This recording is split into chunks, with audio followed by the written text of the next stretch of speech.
You hear them bars, bro? Do you hear them bars? No, what? Y'all ain't with me, man. Y'all not here with me yet. Y'all not ready to do this podcast, dog. Y'all not ready yet. You ready, baby? That nigga said, I give a fuck how you... He said, what he say, Bridge, you're telling me I give a fuck how I come across.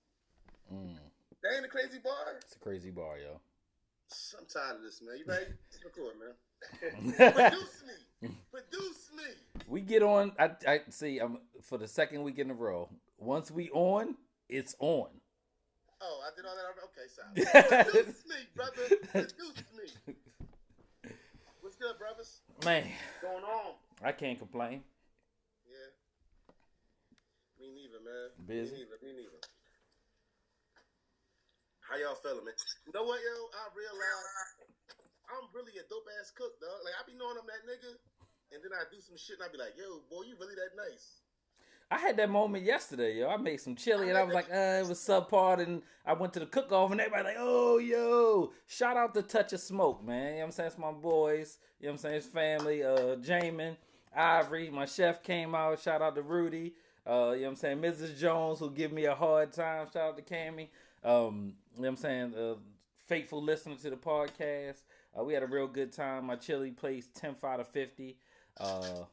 But you know, what's up, man? Next time we going for the win, yo. That's what we do, man. Right. So, yo, it ain't nothing like throwing some shit together. Like yesterday, I really cooked. I told y'all last week. I'm about to get into the podcast shit, but fuck it, I'm talking my shit right now. Y'all just gotta y'all gotta deal with it. You know what I mean? I told you I was cooking for Valentine's Day. I didn't cook on Thursday. I waited till Saturday. I went and got some beef ribs. You know, got some Dungeness crab legs, some shrimp. Some corn, some broccoli, some small. You know what I'm saying? These beef ribs, dog, I did them, man. I seared them. You know, put that beef stock in a pan. You know what I mean? Get that extra seasoning off of that. Boom, threw that in the oven on 300. Right. Like it's stir fry. Yes, sir. Yeah. Threw that in the oven on 300. That beef crazy, man. Like, listen, I made my seafood chowder. It's my seafood chowder. I make that work. Oh shit! Here he goes, fucking seafood chowder. Go ahead, bro. How much seafood chowder? Listen, the lady came in and grabbed 12 of them, dog. 12 big boys, man. 12 big boys. I'm kind of nice, man, this cooking shit, man. Oh, so you showed me your own fucking restaurants, what you're saying. I'm right. That's it. I mean, I ain't even want to be disrespectful. I was. Fuck him cool. I've been telling this shit for months. Let me tell you something. We did the reality check thing, and we had to do Dizzy Killer, basically Mr. Nacho Bangers, young boy, early 20s out of Baltimore, right? East Baltimore. Right. His story is he was sitting around broke one day on the gram, like being broke, right? They be like, man, what can I do with this $60 I got in my hand? So went and bought some nachos, like some Doritos or something, and put some cheese and doctored it up and all that, and sold them, I think, for like $10 a watt. Said he sold, I want to say 12 of them that day. And it was over with. He was like, man, I doubled my money, you know what I mean? Right. And short, I mean, a couple years, I think the business got a brick and mortar store doing numbers, you know, from what I hear. So what I heard when you was talking, Neef, with all due newness of thinking, like on some man shit, I was like, this nigga need to open his own restaurant. I mean, listen. I told 12 big boys, whatever that means. I've been on that tape. I just got to figure out what I want to do with, I mean, where I'm at. As much as it is about skill set, you all understand it's about placement, it's about other things other than just being good. So we ain't gonna have that conversation right now because I feel like the grind up. Oh, you know, I don't feel like the grind up. Let me introduce the podcast. Oh, okay. If you don't mind. we ain't waiting for nothing no more. I don't know what he's talking about. Right. We moving, baby. I'm sorry. Go ahead. No, go ahead, cool. Yeah, that's it. You know, just on the iron sharpen iron side of the game, ain't Definitely. no conversation we gonna have that ain't talk about on our own. No, on our own. Like I don't even know to talk the other way no more. So I get it. Yeah, what I heard you just say now is it's difficult. Yes, right. You know, it's hard. Right? A lot of businesses fail. Yes, right. All that. Fuck all that. We passed that. You're right. That's why I'm just going to introduce the podcast because y'all can grind me up and then we'll never get the podcast started. Okay? Podcast been started, bro. Fuck out of here. I know, but I'm saying, shit started, man. Right. This is Brothers Talking Shit. episode 32. That Magic Johnson. Stop. Marcus. No, stop. That's it. Okay. Yeah. That Magic Johnson. We ain't gonna say OJ though. My man. That Magic Johnson. My man said I better not say OJ. Go ahead, bro. I am the. Goddamn, can I do what I do? Shit. I am the Flush Man, better known as the Fat Boy, also known as the man who has no problem calling you broadish. Oh yeah, I'm your Huckleberry. I seen Tombstone this morning too. Shout out to Tombstone, one of the greatest cowboy movies of all time. And I be fucking up. Hold on, before you go. Thank God, my brother retired that hat for a little minute. Go ahead, bro. And I'm Rel, a.k.a. Iceberg Shorty, a.k.a. the king of controversy comments. I said what I said. Don't at me unless you try and cut the check. And oh yeah, mister, I don't give a fuck. And oh yeah, my hat is in the wash right now because I wore it yesterday. Don't get it twisted. It's coming back. They'll be back. Shout out to Cindy Wendy.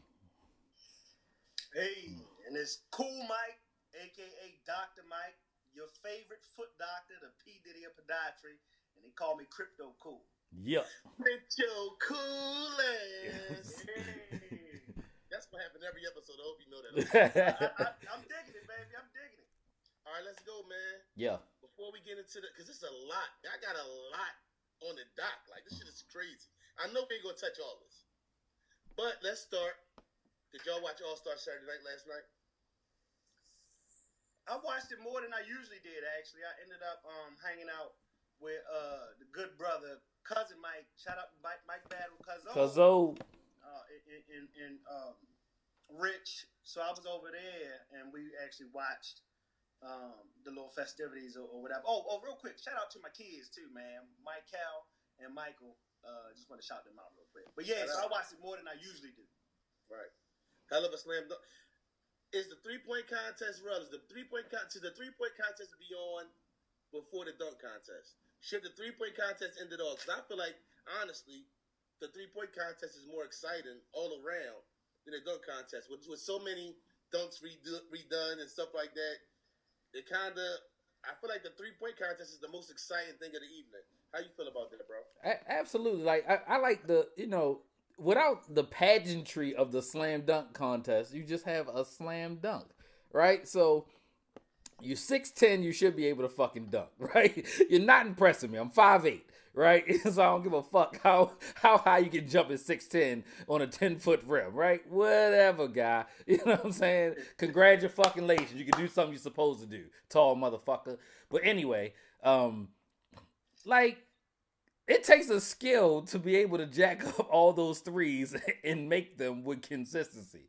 And the two of the best shooters in the world with Seth and Steph didn't win. I don't even know the guy who did win. If you walk past me on the street right now, I would just say, look at that tall motherfucker right there. Outside of that, don't know him. But, I guess he was shooting. Who he played for? Brooklyn? New Jersey? Oh, I don't fucking know. I want to say. Yeah, whatever. They're not in New Jersey no more, though, bro. They're in Brooklyn. Oh, I don't care. Do they play for the Lakers? No. Oh, okay. Yeah. All day. I don't have nothing else to say. But that slam dunk shit was whack. Motherfucker put the hat on, put out the paper airplane, put the goggles on, had the scarf wrapped around 6 times. He pulled the goggles off, took the hat off, wrapped the scarf around again. All that for you to clip the motherfucking wings and just do a regular dunk. Congratulations, you jumped over a fucking airplane. Yeah, I miss me with that shit, bro. When I looked at it, I thought he was going to be the guy. But the young boy from OKC, that dunk over Shaq. That dunk right there got to be in the top 10, 15 of dunks all time in the All-Star. What? Slam dunk contest. What? 10 or 15 all time? In the slam dunk contest? Man, he tripping. He took off over Shaq. I don't give a fuck. He's supposed to. No, I thought for new, we almost got to separate dunk contest eras, right? For the new wave of contests or whatever. I thought it was the theatrics of it all was impressive. Like, that's it. Shaq himself, the peak under the shirt, but that's all it is. And then the arm and the rim, right? Theatrically, that's top. That's top. That's what I'm saying, bro. For this generation. But that's what I say, yo. The pageantry of it and doing all the extra shit. You know what I'm saying? Like, you gotta go out and be like, oh, you know what I mean? I got a button up jersey, or I'm taking it off and my jersey say Cole on the back. You know what I'm saying? Like, and you bring J. Cole out there because it's North Carolina, yada yada yada. You know, so that was a good dunk though. Listen, that was a good dunk, even though it took him a couple tries. But that dunk over Shaq with him hanging the arm in the rim, if that's not top 15, top 10, we need to I don't know. It's easy to say. That's a prisoner of the moment, but it was definitely the best one. I'm not impressed by the arm in the. I'm not impressed by that because I seen Vince Carter do it. He didn't jump over Shaq and do it. Not that Vince Carter couldn't jump over Shaq. Oh, you're right, because Vince Carter in a game jumped over somebody the size of Shaq. Not somebody standing there. He dunked over him. So, like, you can't impress me by jumping over Shaq standing still when I seen Vince Carter jump over somebody Shaq size in the middle of a game in the famous leg kick. Every time I do something wild, I do the Vince Carter leg kick because he jumped over a motherfucker Shaq size in a game. But he was bigger than Shaq. I was impressed with my woman sat back and watched the whole shit. I was shocked. And she didn't bitch or say like, oh my God, you know how women do, like they'll watch some shit with you, but then fuck it up because they'll just grind up the little shit of it. You ever had that happen, or am I the only one? Where you be with your woman and she'll just, like, if I watch wrestling, analyze the whole thing just to fuck with you. Listen, love for hip hop is fake. You watch the shit though. You know what I'm saying? Let me enjoy wrestling. My wrestling is my soap opera. I know it's not real. It's a story behind this shit. You get what I'm saying? Great story. So don't fuck my stories up. You get what I'm saying? Yeah. So she sat through it and paid attention. She watched the 3-point contest. She had stuff lost. It was a good 3-point contest, but I think the 3-point contest needs to move to the end and put the slam dunk contest in the middle because you might be right. Yeah. After 4 attempts, the dunk should, It's been like that for a couple years. The last slam dunk contest that I really enjoyed was old boy Aaron and Levine. That was the last. Yeah, that was the last one I enjoyed, man. Like outside of that, yeah, that was a good one. Yeah, and I think I thought they were gonna do that on purpose last night and just let it rock. You know what I'm saying? There needs to be more to it. The 4 attempts and because you have to do something extra, right? And most of the time, these guys are just making it up as they go along. You know what I'm saying? You got to be smarter because we don't all know, but what's common knowledge is that once you try a difficult dunk, you're not going to have the same energy the second time around. So once you miss that dunk, it's probably best to go on to something else. No matter how good the dunk is, after seeing it attempted 4 times, it takes away from that action. Yeah. Like Dennis Smith Jr., he had a couple drinks. But didn't they have somebody from Charlotte that was in the slam dunk contest? Yeah, he did the grandmama. He had to go 2 fit and all that. He did like a grandmama dunk. Right, but are you disappointed that they didn't have the owner of the Charlotte Hornets out there who famously won a couple of slam dunk contests, who you could have easily asked to come out there and increase the pageantry of it? Am I the only one disappointed by that? I don't. Go ahead, cool. No, I didn't even. It is disappointing, but I didn't, look at it as supremely disappointing. He probably didn't want to do it. I don't feel like Mike. That makes it even worse. That was your house, dog. You know what I'm saying? I don't feel like Mike banged with everything. Like, right. The way Mike is kind of like, he act like he's too good for certain stuff. I feel like the way he come across him, he's inappropriate. Even with him slapping Malik Monk in his head. That's why he can be a good coach. Like, come on, no. End of the day, my dad don't pop me in my head. Mike, I can't be a fucking mitt. Like, you feel what I'm saying? Like, wrong. Right. Like, don't smack me in my fucking head, dog. Like, that's a fucking rumble right there for me. Right. You know what I'm saying? Like, Mike, I don't know, man. I don't put the. That's one of the people who I appreciate his talent, but a lot of things with him, it's kind of fucked up. I feel like. So he funny style. He's not a good owner. Yeah, he's not right. Draft history. You said what? He funny style. Right. Look at his draft. First of all, he's not a good owner. A GM, he ain't hit one time in the draft. Maybe Kemba Walker. Maybe. But he's responsible for Kwame Brown. He's responsible for what's the boy who went to was in the same draft as JJ Redick? They might have took real early from Gonzaga. He played the white boy? For the Lakers for a year too. Yeah. Adam, and his name Adam something? Adam something. Yeah. Morrison or something. Yeah, Adam somebody, yeah. Mike is not good at listen, just because you can play ball don't mean you can teach it or you can draft or you can observe talent. And I really feel like he's not that. But I don't miss Mike. Mike not being there because Mike doing this little uppity shit. I feel like Yeah. Mike a little uppity. Yeah. Fuck Mike though. I still wear Jordans. Right. Yeah, them Mustangs just came out, didn't they? Only Mike we acknowledge is Mike Cool. Real shit. Rumble me. I'm on my shit today, boy. My man. I'm on some shit today. Tell him bust a move. You know how I get. Okay, we're gonna leave the All-Star situation alone, ladies. Come on back. Come on in. We back. Let's talk about where we want to start at, man. We can start at a couple places. But I'm looking at Jesse Smollett, man. Jesse Smollett, man. Iceberg, what's up with your man, Jesse Smollett, man? Did he got the boys to do it for him? Yo, that whole story got holes in it, right? Like, for as much as we complain about the things that happen to us, and I say us as black people, right? We can't be a detriment to ourselves with these stories, right? It started with the young lady down in Houston, you know what I'm saying, talking about the white man, you know what I'm saying, shot our child, right? And then they going on a manhunt looking for this white man who shot our child. Come to find out it was her drug dealer, right? You know what I'm saying? Black guy. Irony of it, right? And she owed him money, right? And then this whole Jussie Smollett shit, I keep telling people, all right, criminals, I know there's some criminals who listen to our podcast. Let me tell you something, right? Criminals. Shout out to the criminals. Shout out to the trio, definitely. Yo, one, keep listening because we love y'all, right? You know what I'm saying? Like, I'm a hustler for real. But criminals, it's 2019. Stop doing shit because they will fucking find you, right? There's drones in the sky that take pictures where they can reverse time from the pictures they've taken to figure out where you fucking came from when you're doing it, right? That's one thing. You know what I'm saying? Two, there's cameras everywhere. Everybody is a human real. They're going to find you. It is very simple. In the city. Like, where the fuck are you going? Shit's nuts, bro.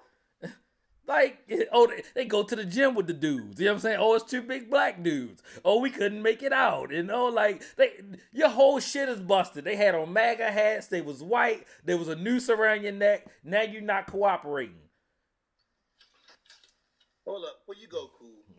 Remember it being a thing where it's though, like, you don't lie about certain things. Like, you don't lie about your kids being sick or something happening to your kids or somebody dying in your family. It's just certain things you just don't do because it's like morally, like you believe it might happen to you for real or something like that. So you don't tell your job, oh, somebody died because you couldn't come into work because you don't want to risk that on anybody. For him to be a man, a gay, like it to me, it feels even crazier because of, you know, what you stand for, what the purpose of, you know, the gay and lesbian type situation and the movement of all that, and for you to use that as a tool for whatever angle you're on, it feels so dirty and so wrong and so nasty that you would use that for whatever to try to get. First of all, nobody watches Empire. Nobody cares about Empire. Fuck Empire. So you getting written off, or that's the reason why, or whatever. You use the gay thing and the race thing. Like, you play crazy cards that you just don't play with in these times when it's such when you have the Sandra Bland and you have all these things going on. You just don't play with this kind of stuff. You get what I'm saying? So for you to play with that, everybody should disown you, and nobody should support you in anything you do in the future because you playing with the gay community and you playing with the black community. That's like, come on, man. That's crazy. Cool. That definitely crazy. A couple points. You know, that was in some forums, or at least social media wise, where they like straight black men apparently were getting bashed, for lack of a better term, by not throwing a ton of support behind the initial report that the brother was beaten up and noosed and all that kind of stuff. We talked about it on the podcast, man. Right. You know, and it really was a overall consensus. Like, it was just a lot of stuff going on. It just didn't sound like what hood people would go through in that area, and, you know, a lot of moving parts to that story initially, right? Mm-hmm. So it's crazy. It's crazy to kind of see that it sounded as crazy as it was. The other part, to Terrell's point about like you can't get away with nothing, I want to just reference a report a couple years ago. Report of secret. This is the Baltimore Sun newspaper. Report of secret aerial surveillance by Baltimore City police prompts questions and outrage. These dudes, a private company, was conducting secret aerial surveillance on behalf of the Baltimore Police Department. That's what I was talking about. Exactly. It was on a podcast, Embedded. That's where I heard it from. This was I was at McLean listening to it because they were like, oh, we talking about Baltimore. So they did it down in Columbia originally, and then the Baltimore City Police Department paid to have it done. For months. Months. That's why I brought it up. So you with me. All right, go ahead. Cool. So we tracking. Pace persistence surveillance systems has for months been testing sophisticated surveillance equipment aboard a Cessna airplane flying high above the city. Mm-hmm. First disclosed in Bloomberg Business Week. What they doing to us? So you're right. You can't get away with nothing. What was you thinking, brother Jesse? Right, bro. I watched it. It was a cartel hit, right? They hit somebody, and all the plane does, all the pictures go right back, so you see where the car is coming, and they just reverse the camera back, and they went right back to the fucking building where it happened and caught them. That's how they catch terrorists. Wow, dog. Aerial shots to just constantly taking pictures. You just back that motherfucker up, like rewind. So how do they? Okay, so I'm okay. Let me get this right, because I'm thinking of kind of like the Deja Vu. Remember the movie Deja Vu? I'm with you. Right. Yeah. Are we talking about something like that? Where I'm not saying something like that, but okay. Are we saying? Let me make sure I'm getting this clear. Are we saying that they took a picture of the crime happening, and how did they get footage of being able to go back? They just watching everything? Is that what you're saying? Right. So here it is. The camera. I mean, the plane takes aerial shots in real time, right? So say I leave my house right now, right, and go up the block and go to Walmart and get some milk, right? So there's a timestamp on that, so you can play the pictures back in reverse. So here's a shot of my car at Walmart, and then back it up 3 seconds. Here's a shot of my car turning right into Walmart, then back it up with 2 minutes. I'm turning left at the YMCA, back it up a minute after that, so you can see my car, so you know where I came from. Wow. It's literally reverse. I mean, rewind. That's all they're doing. But they got to be on that area, though, right? It's a drone that takes shots, period. And you're just honing in on one specific thing. So you freeze frame in, so now it's focused on me, and now it's just backing up in that time frame. This is real life shit that's happening, bro. That article was from 2 years ago. Right. 3 years ago now. Yeah. 3 years ago.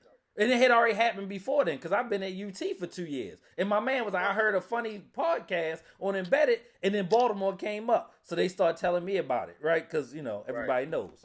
From Baltimore. Yeah. Shit's crazy, bro. I don't think, honestly, where does Jesse's career go? Can Jesse have a career after this? Is there possible for his music to get pushed? Where does Jesse go if we come to find out, because this hasn't been officially said yet? But from what it's looking like, the guys who they took in to be persons of interest are friends of his. And it's being said that he has some. It hasn't been said officially yet, right? Am I wrong in this? We had nothing official saying that Jesse set this up or had a part in plan that's being set up, but that's the way it's looking. So if we come to find out that is what it is, first of all, I wasn't checking for Jesse before this. Does this help Jesse's career possibly? Could this be something that helps him later on?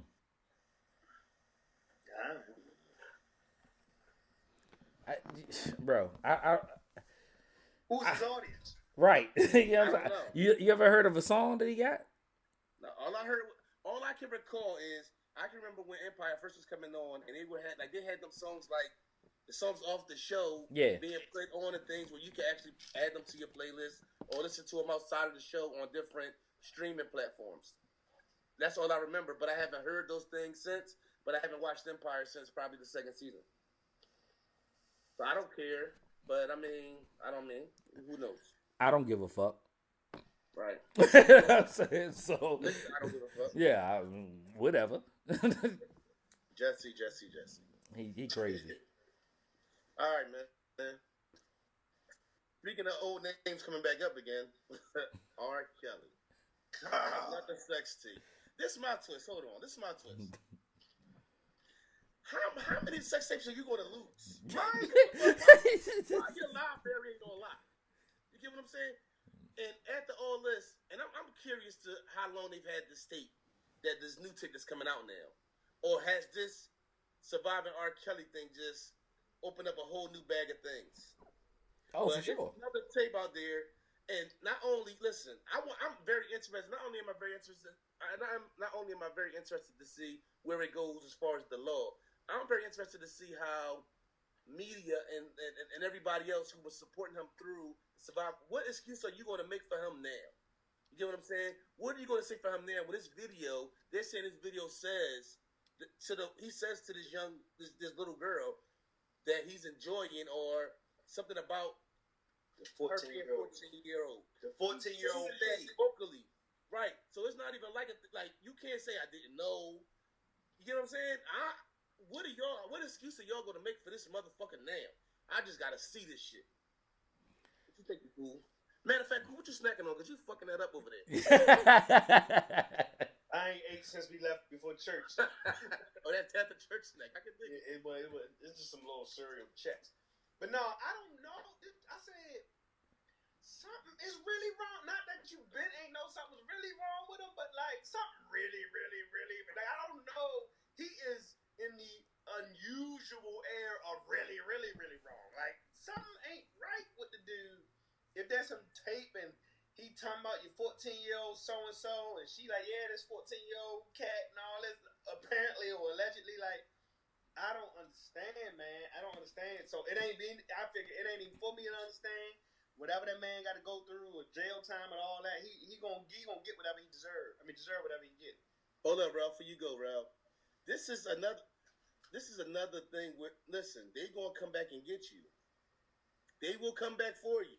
Michael Jackson, OJ, Bill Cosby, they will come back for you. They can. If they missed the first time, they not gonna let that first time go away. Would you say, Cool? They could put stuff on you if they want to. So well, if they ain't got nothing on you, they can put something on you. So their game is something else. You're right. I hope he moving overseas where they ain't got no extradition. Like, that's his best bet, right? Yeah, but like the fact that you're getting away with it, and then you gonna come out and pay whatever you gonna pay, and then say that's what she was just saying. You know what I'm saying? Like, yo, this shit run deep. You know what I mean? And I don't even get why it constantly is happening, right? And they're constantly allowing this to happen. The parents, like, I don't even care that it happened right now. Somebody will go to an R. Kelly concert today, right? He could sell out a goddamn spot right now. You know what I'm saying? Even with all the allegations. I heard that they was doing, another couple seasons of Surviving R. Kelly because they got so much information. What? Right. Yeah, I heard that too. I'm done watching. I'll tell you that right now. Look, what? There's nothing to prove to me that this nasty motherfucker's been doing. He not in jail. I don't know if I'm done watching though. I'm done watching. I don't know if I'm done watching because it's amazing. It's amazing to me how covered up it was. So I mean, I could dig it. I could dig what you're saying too. Not wanting to watch it. I'm not sure. I mean, I would have to watch the first episode and see if I really want to dig into it and really, commit to it like that. But man, I mean. My biggest problem, like, first of all, and we talked about this before, Cool. I know for a fact you were on. We talked about this, like the mental stability of this man, because I can't understand what physically do you feel a 14-year-old girl can do for you? You get what I'm saying? When you think about the experience of sexuality or being sexual with a woman, he 50, yo. Right. I don't see what about like I like my woman to be experienced in the bedroom. You get what I'm saying? I don't understand. It's a little girl. You got a daughter, dog. You have a daughter. You get what I'm saying? You have a child. That's a girl. So how can you have sex with someone that's younger than your own daughter? It's a sickness too in him, and I'm not making that excuse or making that a way out. But that man definitely has a sickness. I mean, should he go to jail? Definitely, but he needs some help too. Yeah. Yo, it's disgusting. Like, I'm tired of talking about him. Honestly, right? It's that shit nasty, bro. When that shit came across my goddamn phone, I was like, what the fuck? Like, he just do what he do. Yeah. Hey, they gonna bury his ass. I think they gonna bury. He better run. Yeah. He better run. Colin Kaepernick got his money. The NFL settles out with Colin Kaepernick and Eric Reed for an undisclosed amount, which of course, you know, we're not gonna never know that number. I heard what the number was. Oh, what you hear? 60 to 80. That's crazy. I never pick up a football again. Like, fuck that football. That's why he been quiet though. Like, and that was my thing. Like, he hasn't said anything. You know what I'm saying? And I heard even what's the AP? What's this another league? I want to say the AAF or something like that. American. Right. He said he wanted at least $20 million to even play for them. Yeah. So him and Eric Reed got the same amount, or how did that go? I don't know. You don't know that part of it. I heard Colin got between 60 and 80. I mean, but that's peanuts. Like, we talking about the $1 billion business that is the NFL. That's a hell of an investment from the NFL. Yeah, and I bet you they told him shut the fuck up. Yeah, like, listen, they did not want to see a trial. No. That's one thing. They do not want to see the cameras and all that stuff that come from that. Yeah. It's an undisclosed amount. What's my man? The old Panthers owner that died. Did he die? Did that dude die? Panthers. The racist one. Oh, that really. Like they got it ain't no. They had a. Remember they wild in the NFL for real. Them owners. He basically they wild everywhere, yo. You got. I know. I'm saying NFL is like more prominently wild with their racism. They more overt with their racism. Right. In the NFL. So it would be very difficult for me to believe there's not an errant email or text message between these or amongst these ownership group that did say fuck that nigga or something. Yeah. that they was like 80 million, pay that man. Quick. Right. But what's crazy was I seen something saying that the Carolina Panthers might be interested in signing Colin. Because he's not the owner no more. I mean, I think he had to get a team up and all that. Remember, he was like racist. And I think they got somebody more progressive, which is why they signed Eric Reed. Right. Yeah, but they did that shit for show. Like, everybody's doing this shit for show. But they re-signed him, though. I don't think the second contract is show no more. You know what I mean? And they like, he's playing. He had like a 3-year deal, I want to say. Yeah, he re-signed in the offseason. But they already knew, you know what I'm saying, that this settlement was coming, is what I'm saying. Like, I guarantee all these owners signed off on it and somebody had to give up. That sound, if it at $60 million, I say, look, bro, everybody got to give up $2 million.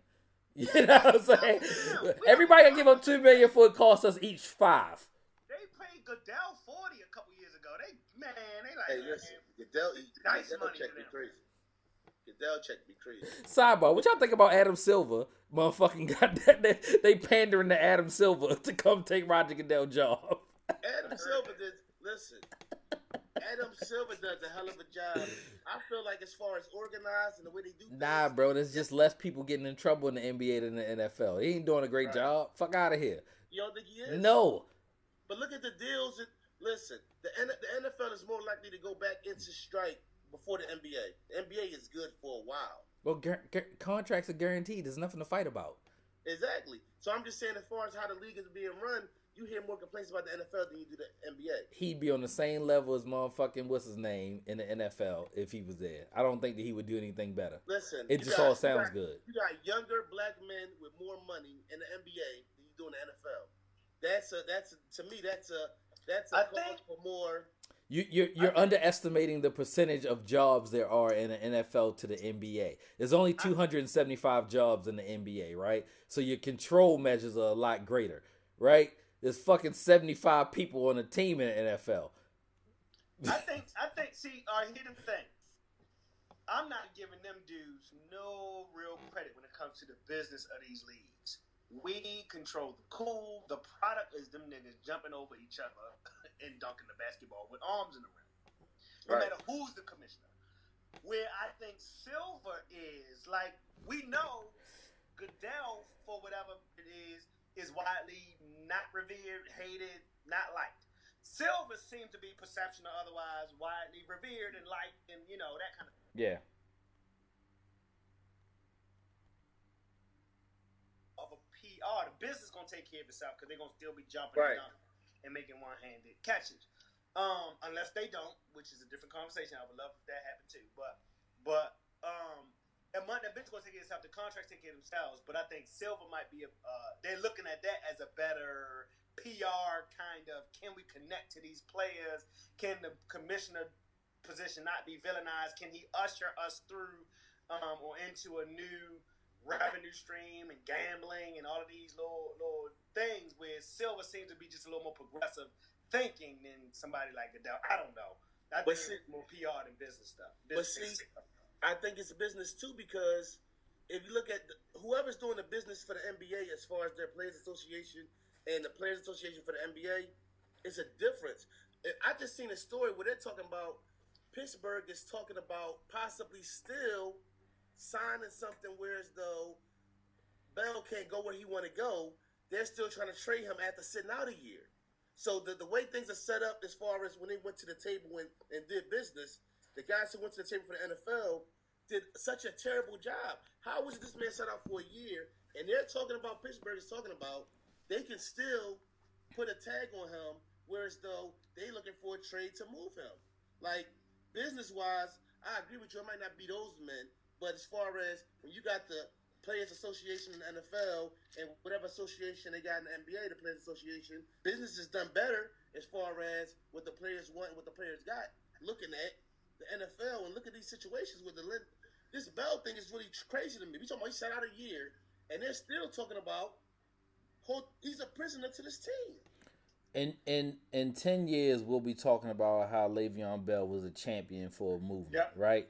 Yeah. In the grand scheme of things. So I think that if they really wanted to shake some shit up and change some shit, everybody should go universal goddamn free agency. Sign 1-year deals. See how that shit work the fuck out. Right? They're banking on the fact that they want you to be locked in. It is slavery at the highest level. And we marginalize it because they're saying, we pay you millions of dollars to play a child's game, or this for free. Nah, they're called owners. That sounds a lot like slavery. You know what I'm saying? See, with the NFL, the difference with the NFL, the likelihood of being hurt is greater. So when you sign those longer deals, you're guaranteed. When you sign a 1-year deal for $15 million, you tear your ACL. Right, and you're still playing with fear because there's nothing else for you or in your mind. Give me $15 million and I don't need neither one of my legs. I'm gonna make some shit happen. Right, but I'm just saying, whereas I think the NFL players are more likely to sign a longer deal because they want that security of... Right, because you're historically disenfranchised and you don't think that there's nothing else beyond that. That's my point. That's my point exactly. And that's how they lock them in. And that's why we're in the Colin Kaepernick, Eric Reed. Players are totally different. You got LeBron James signing 1-1 deals. Durant signing 1-1 deals. That's all they doing. That's not all they doing. I mean, for the most part. Not necessarily. Big names. Don't get me wrong. In a lot of areas. The stars want the longer deals in the NFL. The NBA players that's the stars are getting these 1-1 deals, and they come back to the table to renegotiate. Right. So it's a difference. Well, there's a difference based on skill set. Yes, I agree. And you have top tier players and you have people that are not top tier players. But the low tier player is never going to be worth $20 million. You might get a bunch of $1.5, $2.3 million deals, right? You're talking about NFL or NBA? It doesn't matter. Wouldn't matter. Wherever. You know what I'm saying? There's people in the NFL that make $20 million a year. There's people that make 4 or 3 or 1.5, right? So you're never going to... There's no way that Joe Harris is going to be LeBron James or ever see LeBron James money. I don't give a fuck if he made 100 threes last night, right? Because he's just not as marketable. But the fact still remains that when LeBron steps away from the game, he's going to be the face of clutch. It's his, it's his deal. You know what I'm saying? It's his deal. But I think the difference is the control that the owners have or the franchise has over a player. Whereas though, when you're out of your deal, they can still franchise tag you for a couple years, and then you're 30 years old and you're no more use. When you look at the Le'Veon Bell, who might be 27, 28, if they done franchise tag him a couple times, and then it's okay, we used you up. We done gave you the ball 300 times. Your legs aren't your legs anymore. We're done with you. Right. Where the NBA is more, the players are more running shit compared to the owners. You know what I'm saying? I feel like the NFL players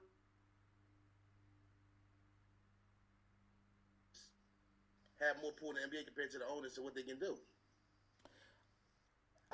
Yes and no. I just think that there's a difference between a non-guaranteed contract and a guaranteed one, right? You know what I'm saying? But you got the franchise. I'm saying you got the franchise tags and stuff like that, where you can't just leave. When you're Kevin Durant, you signed a 1-and-1 deal. But they signed off on that. The Players Association signed off on that. So, yeah. Like I said, the guys who went to the table, the NFL guys didn't. I don't know what their objectives was or what they really wanted to get accomplished. But I'm looking at it like, damn, y'all got the short end of the stick. Oh, it was easy. They got more guaranteed money, and the salary cap is up. So you dangle the carrot over people who are disenfranchised, and they'll fucking take it every time. It's the same thing in the rap game. That's why motherfuckers still signing deals. You know what I'm saying? Listen, when you look at an NBA player, look at the deals they got with Chris Paul and them. Them guys is getting more and more money the older they get in years because of the deal they signed with the NBA. When the NFL, once you 28, 29, they're kind of done with you. You get what I'm saying? So when they went to the table, they have the thing set up where if you make certain teams or if you've been in the league for a certain amount of time, that's why Chris Paul can sign a 4-year, $160 million contract at 37 years old. Right. So it's making you, the longer you've been in the league, the more money you can make in the league in the NBA, which is totally different in the NFL. Because they signed off a deal on the rookie caps. Right. That happened. I mean, they got the rookie cap on both. The NFL shit is worse. Like, the Ravens are sitting there clapping because they got rid of $20 million in Joe Flacco money, and old boy only worth 2.8 against the cap. And now he trying to play to a big contract. But you take that shit for 2 years, and then you build a team around him, right? But at some point in time, if he gets to the Pro Bowl or go to the playoffs and lights it up and make it to the Super Bowl, you got to fucking pay him just like you paid Joe. Like, and that's going to matter. We're gonna see what happens. What you say, Cool? I said you're right. That's the cycle. But it comes down to missing at the table and what you accept. And I feel like the NFL, the guys who represented their players, didn't do a good job as far as setting these guys up for their future. It's real deep to that too, man. It's the so the commissioner wouldn't change that representation because that comes from the Players Association, right? So even Adam Silver's supposed to be on the side of the owners in the whole theory anyway. But like you talking about even no matter what you feel about the NFL and the analogy to slavery, look at the NCAA though and what they do. That is really biggest crooks in America. It's just nuts. Mean, it's the biggest game. It's worse than professional sports by far. Because you could say like them other non-black sports are bankrolled by basketball and football programs all over the country. Right. All of them, the field hockeys and all of them don't make money that people don't even play, if you know what I'm saying. That's wow. Then these dudes can't even sign their own signature and get paid for it. But if you look at once again, you look at football compared to basketball, basketball is doing something about that. That's what I'm saying. The NFL, so you got to go to the football level of the NBA.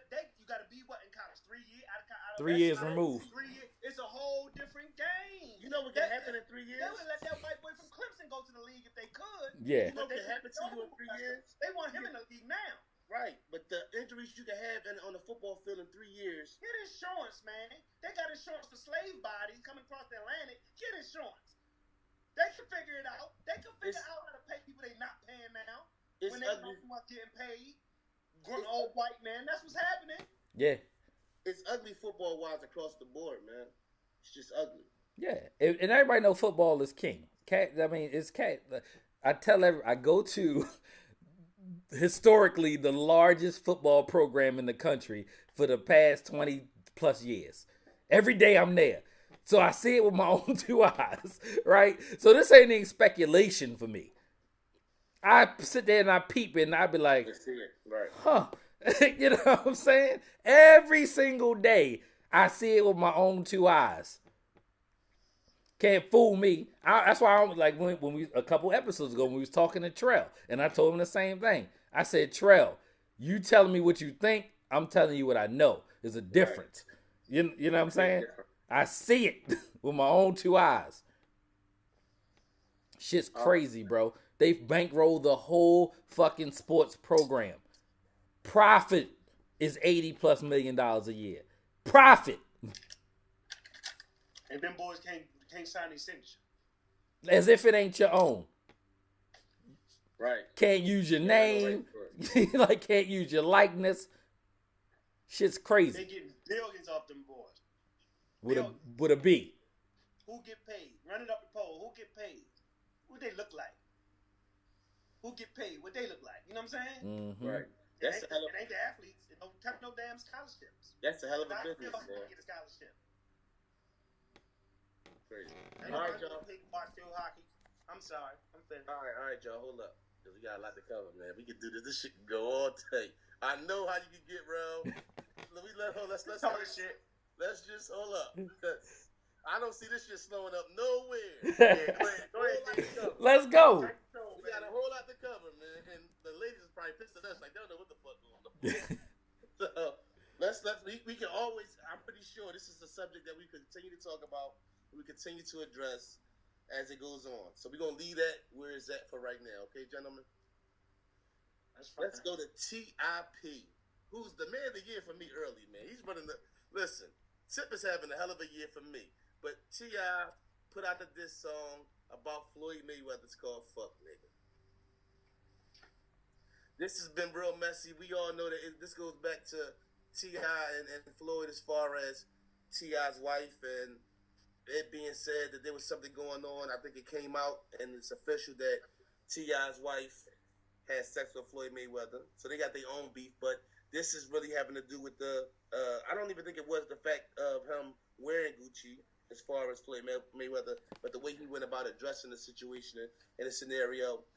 Floyd Mayweather had somebody write some shit, which was a long paragraph trying to defend wearing Gucci, but T.I. made the song Fuck Nigga.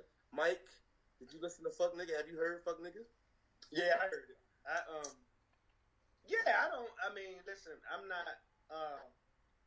for me, I'm just not going to patronize anything Floyd Mayweather does in the future. It just boils down to that. Now, he probably don't need my money. You know what I'm saying? He has gotten it in the past. I don't know how many fights I've ordered throughout the years, but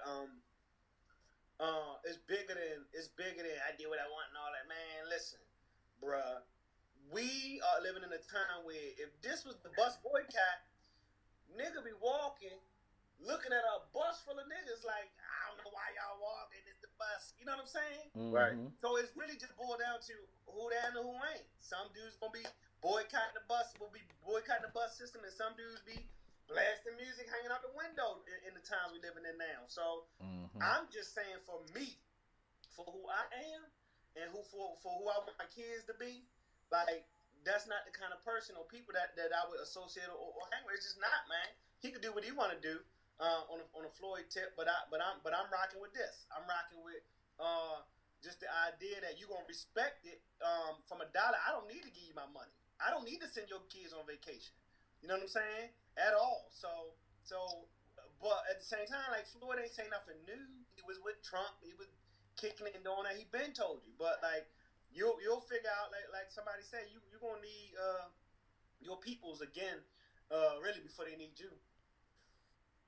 But see, the thing of it is, though, for real, is people continue to support him. Like, my biggest problem with Floyd Mayweather has never been his skill set in the ring.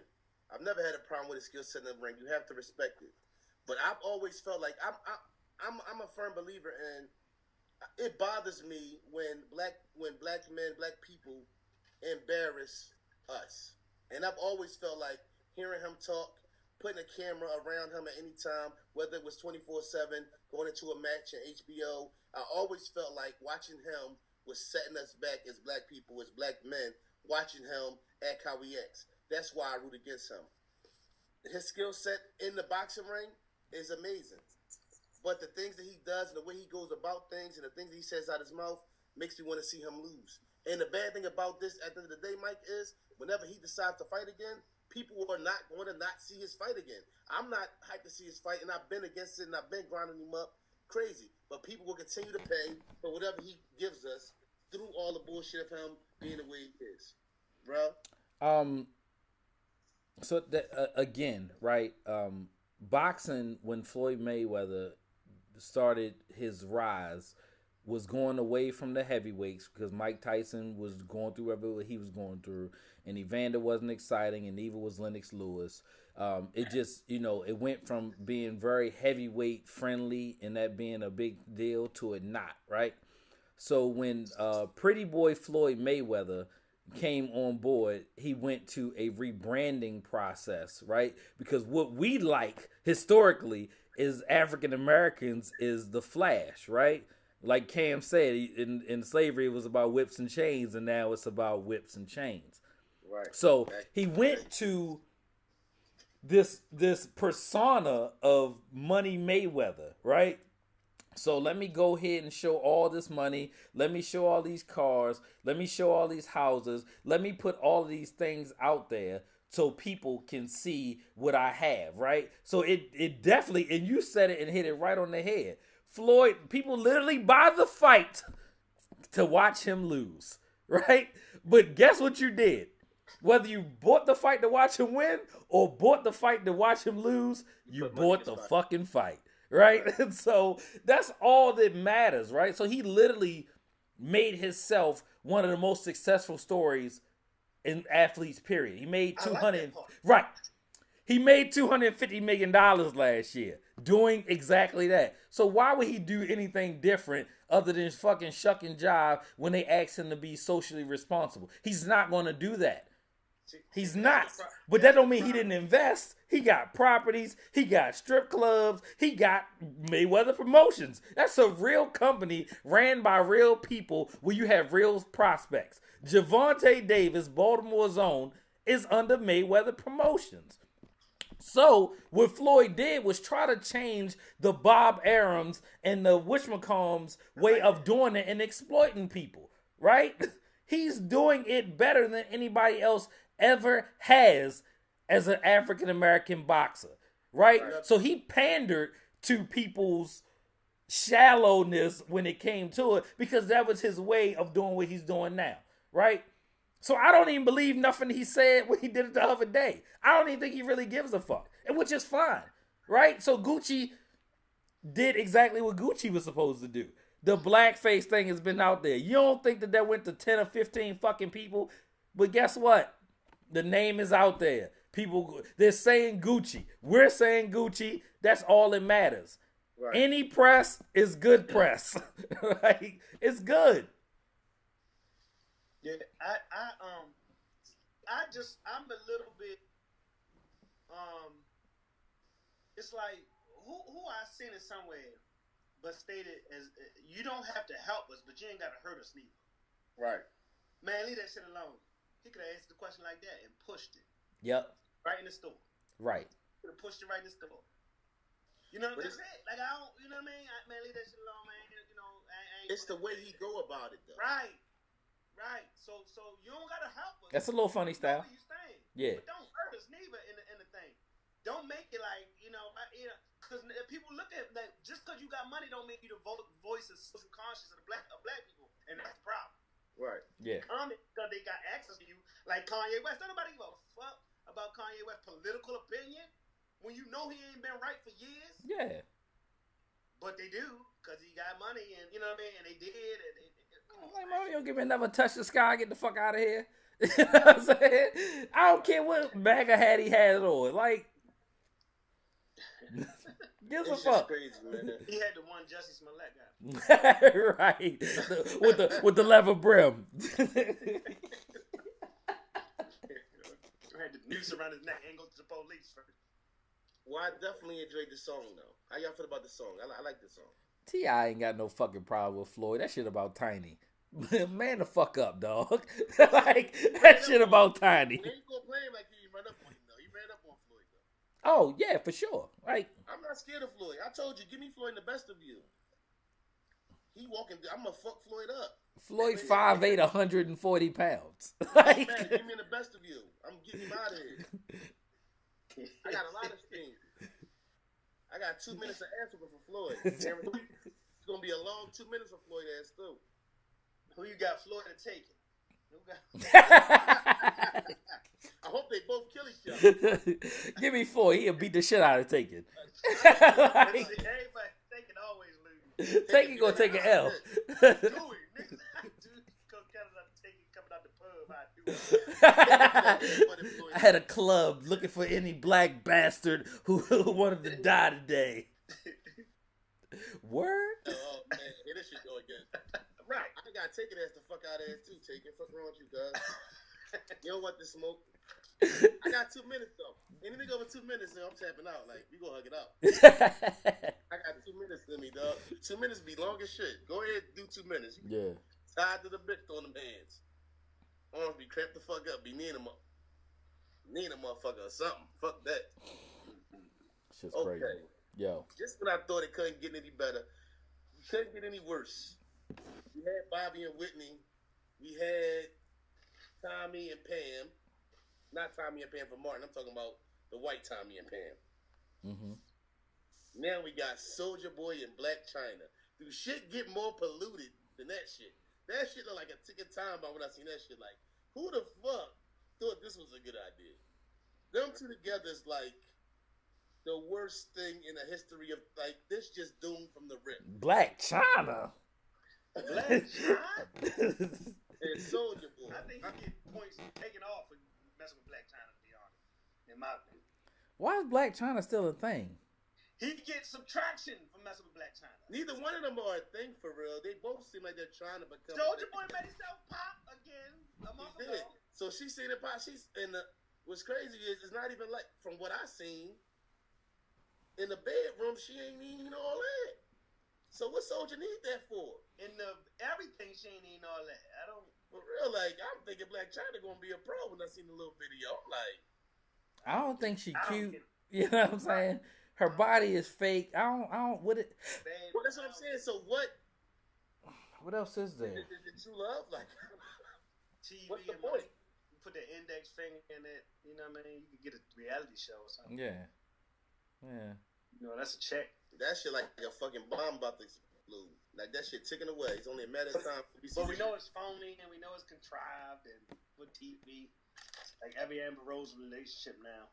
Don't nobody care no more. I don't know who she with anymore. I just stop keeping up. I feel like she fell back though. Amber Rose, like she on chill. No, she's not. Got a new dude. Some dude look crazy. I don't know. You know, that's so much, man. I gotta keep up.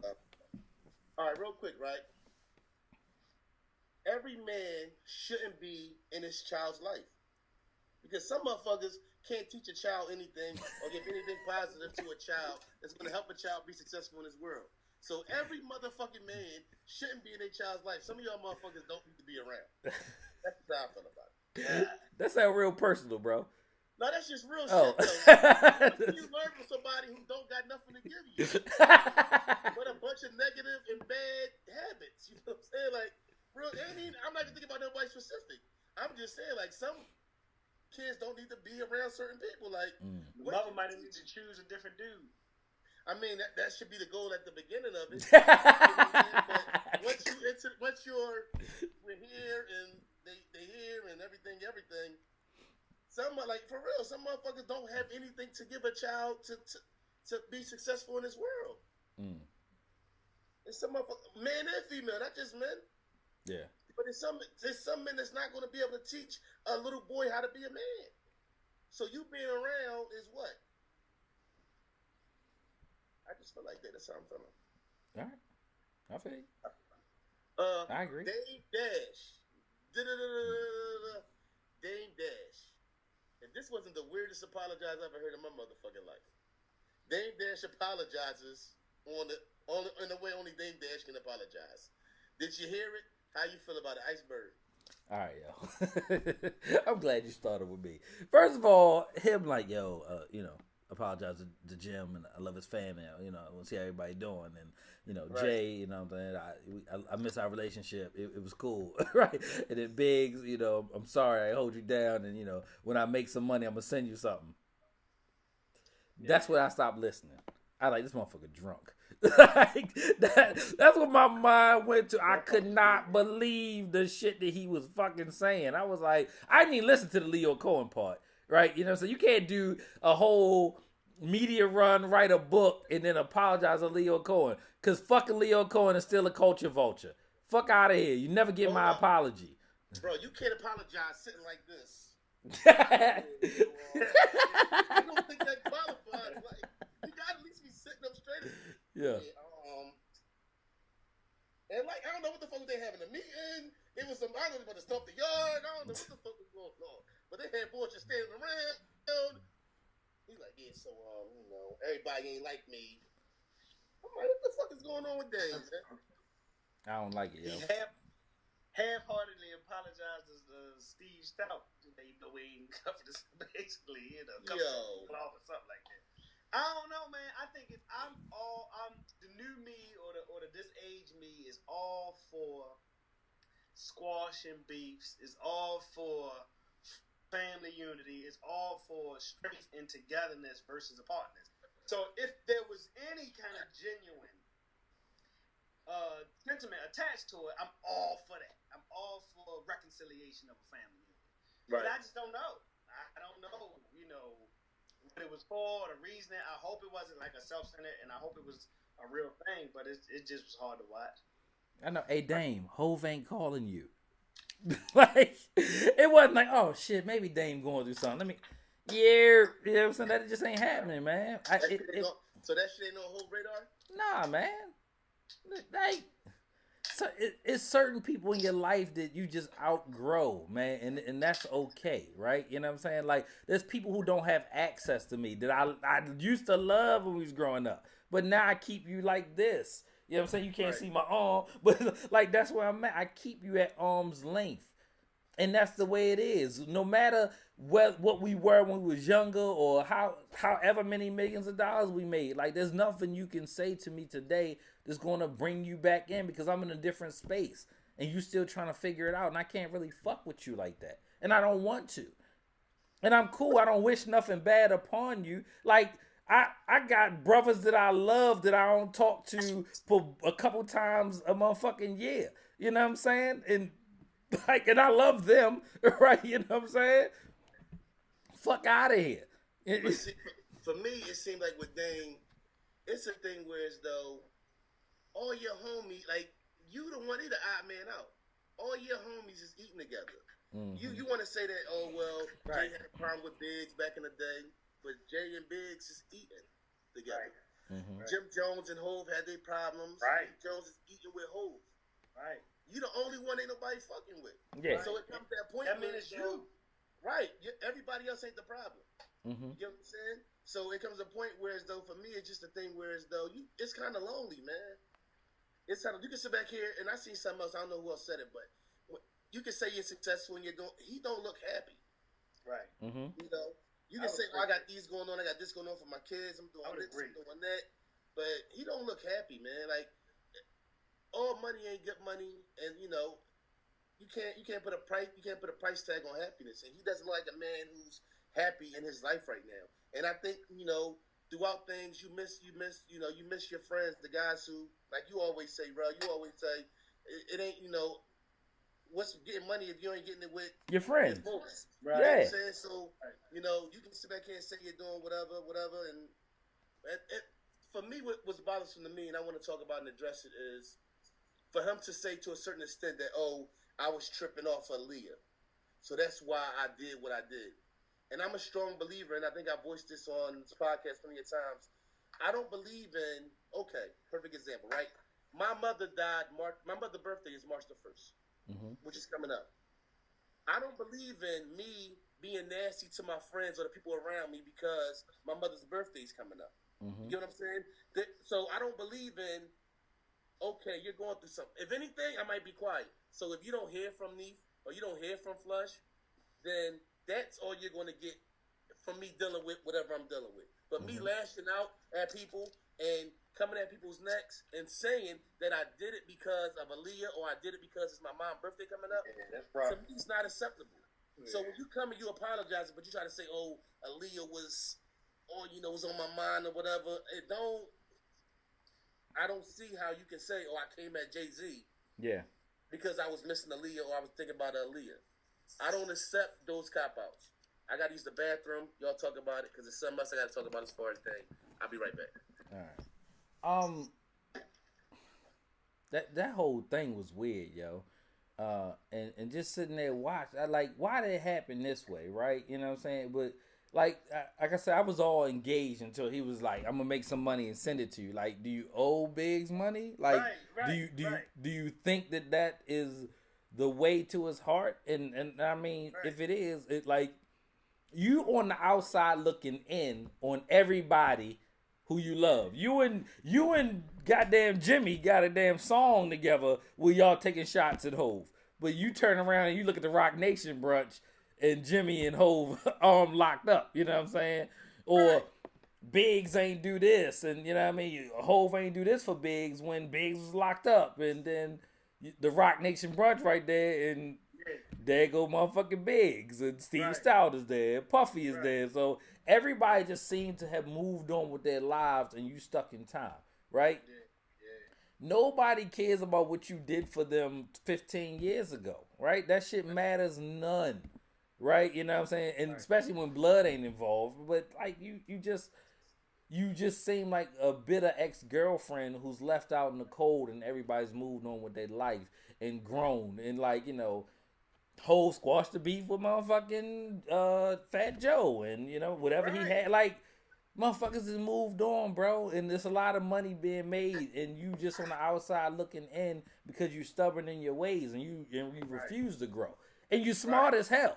And that's what it seems like. Yeah, and somebody will probably tolerate you on a business level, but you do fuck shit. Like, can't be doing fuck shit and think that everybody still want to be a part of your fuck shit. And that's the whole thing. Like, he talked about, somebody said it recently, morals and principles, and Casanova was talking about it. Said he had to learn like this. He like, cause you talk about the streets and how his codes and his morals and all this and all that. He like, then I get in the entertainment industry, this rap game, and realize don't nobody care about that street code shit. You will get locked up messing with people who ain't got no street code morals. So you cannot, even though you want to, bring the integrity that you're used to into no kind of thing. Right. I say that to say, Dane, there is a gruff, abrasive style that you have to do, I believe, on some level to make like artists pop or to be that polarizing kind of person. But so does evolution. Like, whatever you decided in his mind that he should apologize, it seemed like whatever that shit should have been happened. You feel me? Like, if it took you years to figure out that I could have been right a different way. This is about marriage. Like, that happens in marriage and relationships too. Like, just because you right don't mean you gotta be like, I'm right now, bitch. Like, you know what I'm saying? You could be right a different way. So even if Dane felt he was just and right, or he was on the up and up, or he always kept it a buck, or Jay-Z didn't, or Steve Stout didn't, or so-and-so didn't. You know what I mean? He even reconciled with Kanye when he was trying to get something, if you think about it, because Kanye chose Hove in the TIFF. So, like, what is it about you, Dane, that that abrasive, gruff style or demeanor has not translated into the ability to be helped with and by amongst around the community you keep? Like, what happened so bad that y'all can't just fucking figure it out over something to drink, or whatever grown people do, and at least be able to do business? When Biggs said himself, like he said, somebody was asking, he basically came home and started running with the little rock, the Rockefeller joint. Yeah, the 96 joint, yeah. The Rockefeller 96. So he was like, did Jay-Z give you permission? He's like, no, I ain't need no permission. Basically, like, so I'm just saying that to say that lead and evolved to a couple years later. Now they back in photos and all that. We don't know their business, but like, grown men got to be able to reconcile and figure it out. You know what I'm saying? So if that's the case, then you damn sure better look in the mirror and figure out why the hell, if you want reconciliation, if you want to get money with these kind of dudes, You know what I mean? Yeah. Why are you on the outside? Why are you on the other side of the window, bro? That's something you gotta look at. You can't always be right. But see, you know what? That reminds me of something I was watching a pull up with Joe Buttons and 2 Chainz. And 2 Chainz said that Joe asked him how does he keep the relationships that he has, and he says he remembers that on the way up you're gonna pass those same people on the way up on your way back down. And he said no matter if you own a restaurant or you're parking the cars, I'm gonna treat you with that same kind of respect. And that's what it is. When he was on his way up, it was fuck a lot of people, and he rubbed life the wrong way. And now that you're not on top of the game anymore, it's easy. Like especially with those kind of people, when you got people who they don't need you to, even if you got money. Like I've heard rappers say, like even with Hov, you can't get Hov on a track by cutting a check. A check don't attract those kind of people like Hov. You're not gonna get on. Oh, you giving me $30,000, I'm gonna jump on it. So you have to have a relationship to be able to get those kind of things. So certain people, when they hit a certain number as far as money, you offering them a little couple of dollars ain't really what turns them on. It's the relationship they had with you that can get you that feature, that can get you that Meek feature with Hov on it. You get what I'm saying? It's not about money for somebody like that. So once you rub it the wrong way, right? No matter how successful, how good of an idea it is, right? I have to fuck with you to want to help you or to do business with you. Because I don't need no more money. Right. People saying I don't want that bag. That sound and acting quacks like that. I don't want that bag. Yeah. Right. Now, speaking of Dame Dash, this might be the weirdest shit I ever heard in my life, right? Dame Dash and his girlfriend. Her name is, I don't got her name down. But Wifey for lifey. They say that Aaliyah helps them guide themselves through life. She even said that Aaliyah talks to her. Kid, I ain't know that. Shorty, you don't know Aaliyah. How Aaliyah be speaking to you? That, to me, is very, very weird. To me, it seems like she's a woman who's easily influenced, and she'll say anything to make that man happy. For you to say that somebody you never met before talks to you. You see her? Through life. Have you seen her? Yeah, I seen her. I'm gonna just leave it there. And do you see Cool Face? Hey, yo, do you see Cool Face? Because I held this for like a year or however long it was when I realized, I was like, that's your girl. I'm gonna just leave it there. It's probably easy, but to me, I just can't. First of all, because me and T had this conversation, like, how weird is, okay, as men, right? How weird is it for your significant other to obsess over someone that's passed away? Now, what's crazy is I just thought about something which was even crazier to me. If y'all remember a couple years ago, Timbaland married the woman who looked like Aaliyah a little bit. Y'all remember that? Yeah, a little bit. Right, which was weird to me. You know what I'm saying? But to me, it just how do you feel about, don't it seem weird that, first of all, he seems to be, what's that, Cool? Can you see that? A picture there? Is it glare? It's a glare, yeah. Right. But it just seems, that whole situation seems weird. His obsession with her, how do you as a significant other to somebody who's obsessed with somebody that's dead even deal with that? And then the weirdness of her saying that she interacts, it's just weird as shit, man. Let me tell you, Iceberg, tell me how you feel about that, bro. Yo, I've never, I don't think I've had significant loss in my life or relationship that I would want, you know what I'm saying, to have somebody, you know, around like that. Is this her? Yes. Oh my God. Yes. All right. That first picture looked crazy, but It's all crazy. Don't worry about it. Just so we can get for no good Cool, you said there's no good pictures? He said that's probably a good picture of her. That's the best you're gonna get. That's what I'm saying. It's about her heart, Cool. I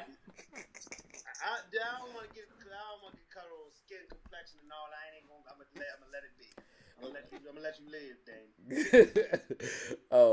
Yo, so I don't know so they obviously when Aaliyah passed away, they were really close, right? Obviously, you know, it was in a relationship, right? And then you get into another relationship because life goes on. So I don't know personally what it feels like to have somebody in your life who meant so much to you, and now they're gone, and now you're trying to pick it back up, right? I'm kind of watching that because personal stuff going on in my life. I'm kind of seeing it, not personally, but I mean, well, I guess personally, but firsthand, not me specifically. I'm kind of watching, being around people moving on, and we kind of touched on it, actually during Christmas time about moving on, right? When we all were down North Carolina together, so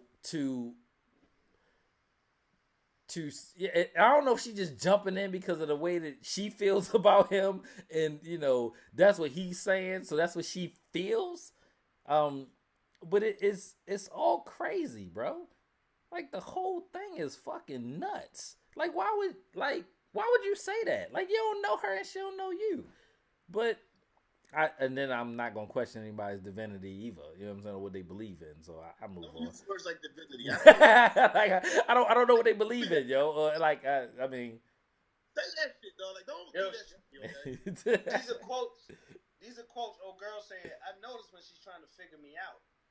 That's what Dame said. He says she talks to Aaliyah, talking about the girlfriend, and then she says, "I asked Aaliyah for advice, and she usually answers."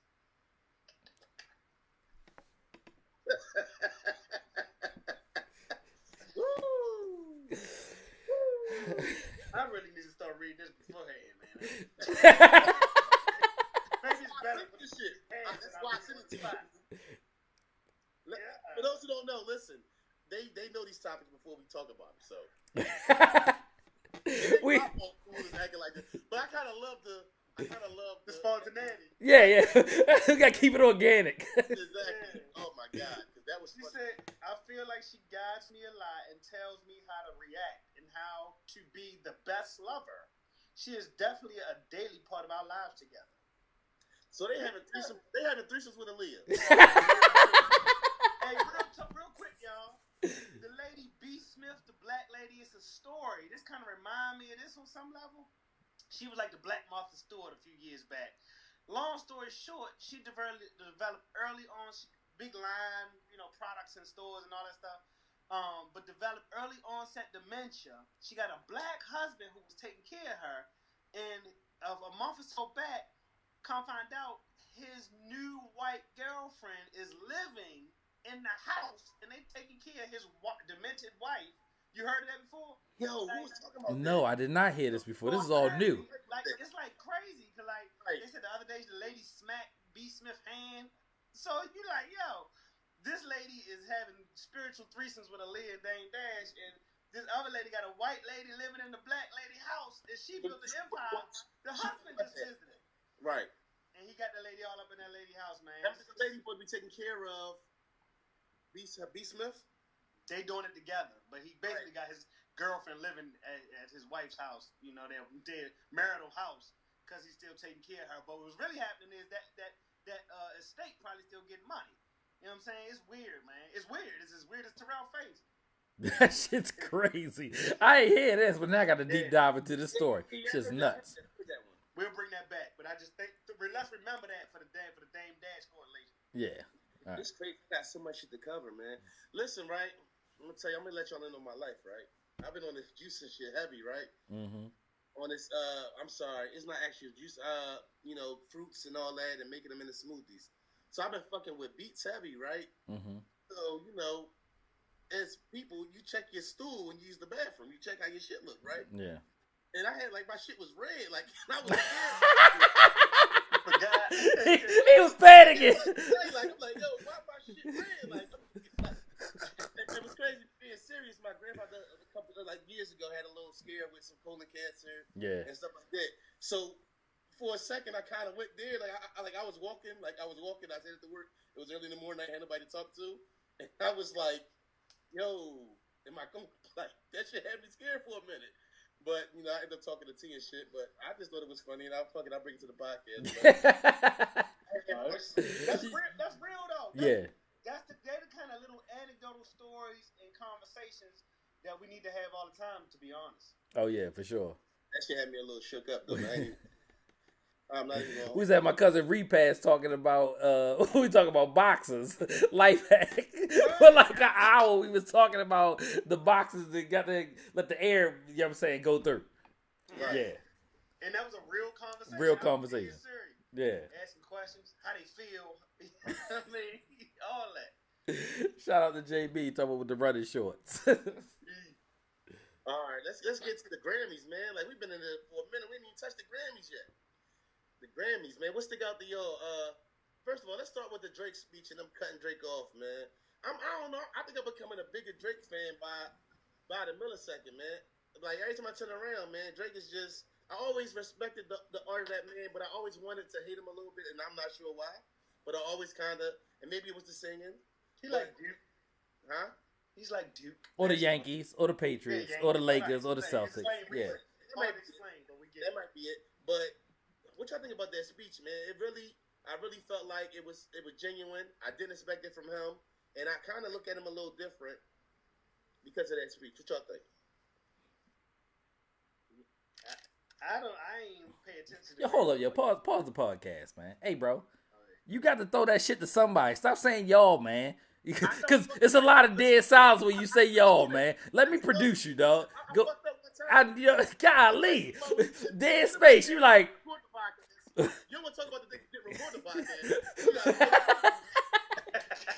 You know what I'm saying? We had to do it over 2 hours. It was a great 2 hours, but you don't want to talk about that shit. I fucked up. I did it to somebody I know. I've been doing it, though. I fucked up one time. Yeah. Fix your shit, bro. Damn. Oh, Spence gonna put me on the spot. Record this shit. I be singing and dancing and doing all this shit. You wanna record my shit? Don't fucking hit pause no more. Cool. How you feel about the shit? Cool? Damn. I ain't Is he recording? It's recording, I think. If not, you'll know tomorrow. I know Timmons after we done recording, he would just sad ass text. Did we come back with some fire, though? Did we come back with some fire? Yes or no? I hear that shit right there. Did we come back with some fire? Yes or no? This how he hit me, cool.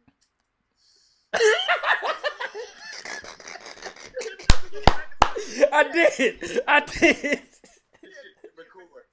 I'm like, you fucking lying. Yeah. Shit didn't record. I ain't even brought him up. I was mad. It was probably the hardest call I had to make. It was like worse than calling your mother like, shh. I know I'm supposed to walk across the stage next week, but I failed all of 12th grade. It was like bringing home that fucked up report. Yeah, it was worse. Your sister walking fast, but she got a good one. I'm like this. Some bullshit. My bad. All right, let's get back. All right, yeah, we back to it, yo. I hope you recorded all that. I hope you recorded all that shit. Oh yeah. I didn't pay a lot of attention to the Grammys this year.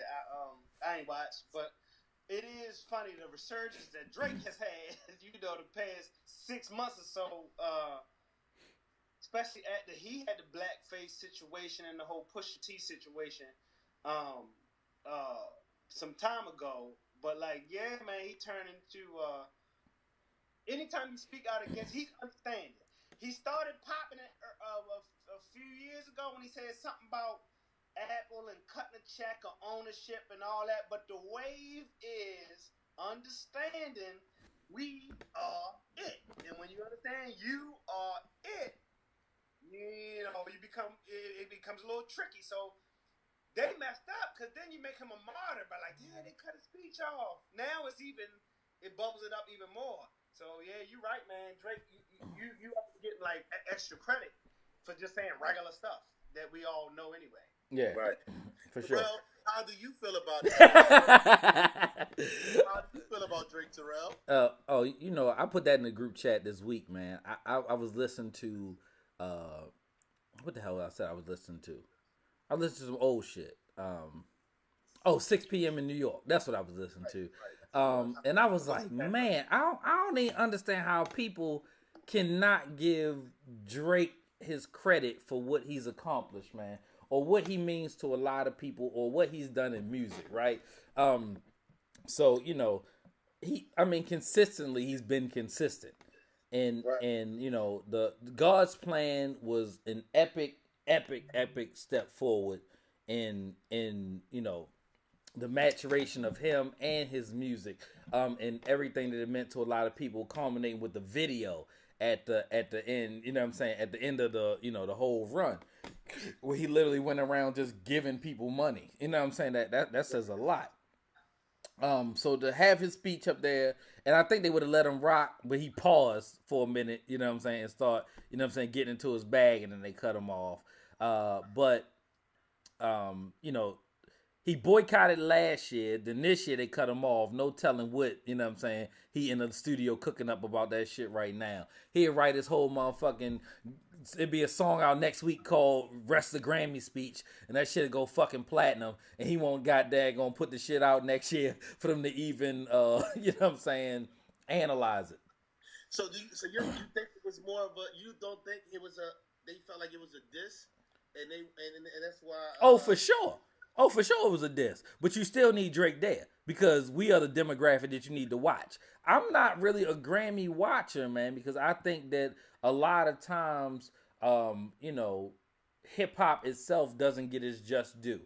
So for me, I stepped away from watching it. So when I finally cut it on TV, I saw A Keys doing her thing, and she was doing, you know what I'm saying, the Hazel Scott thing, you know what I'm saying, the double piano action going on. And I was like, oh yeah, this shit's cool. Then like Drake had won like right after that, and I think I stopped watching when Swiss Beats came on and they was doing whatever they was doing as far as announcing an award. But like after that, I didn't realize that Hov and B won until like the next day.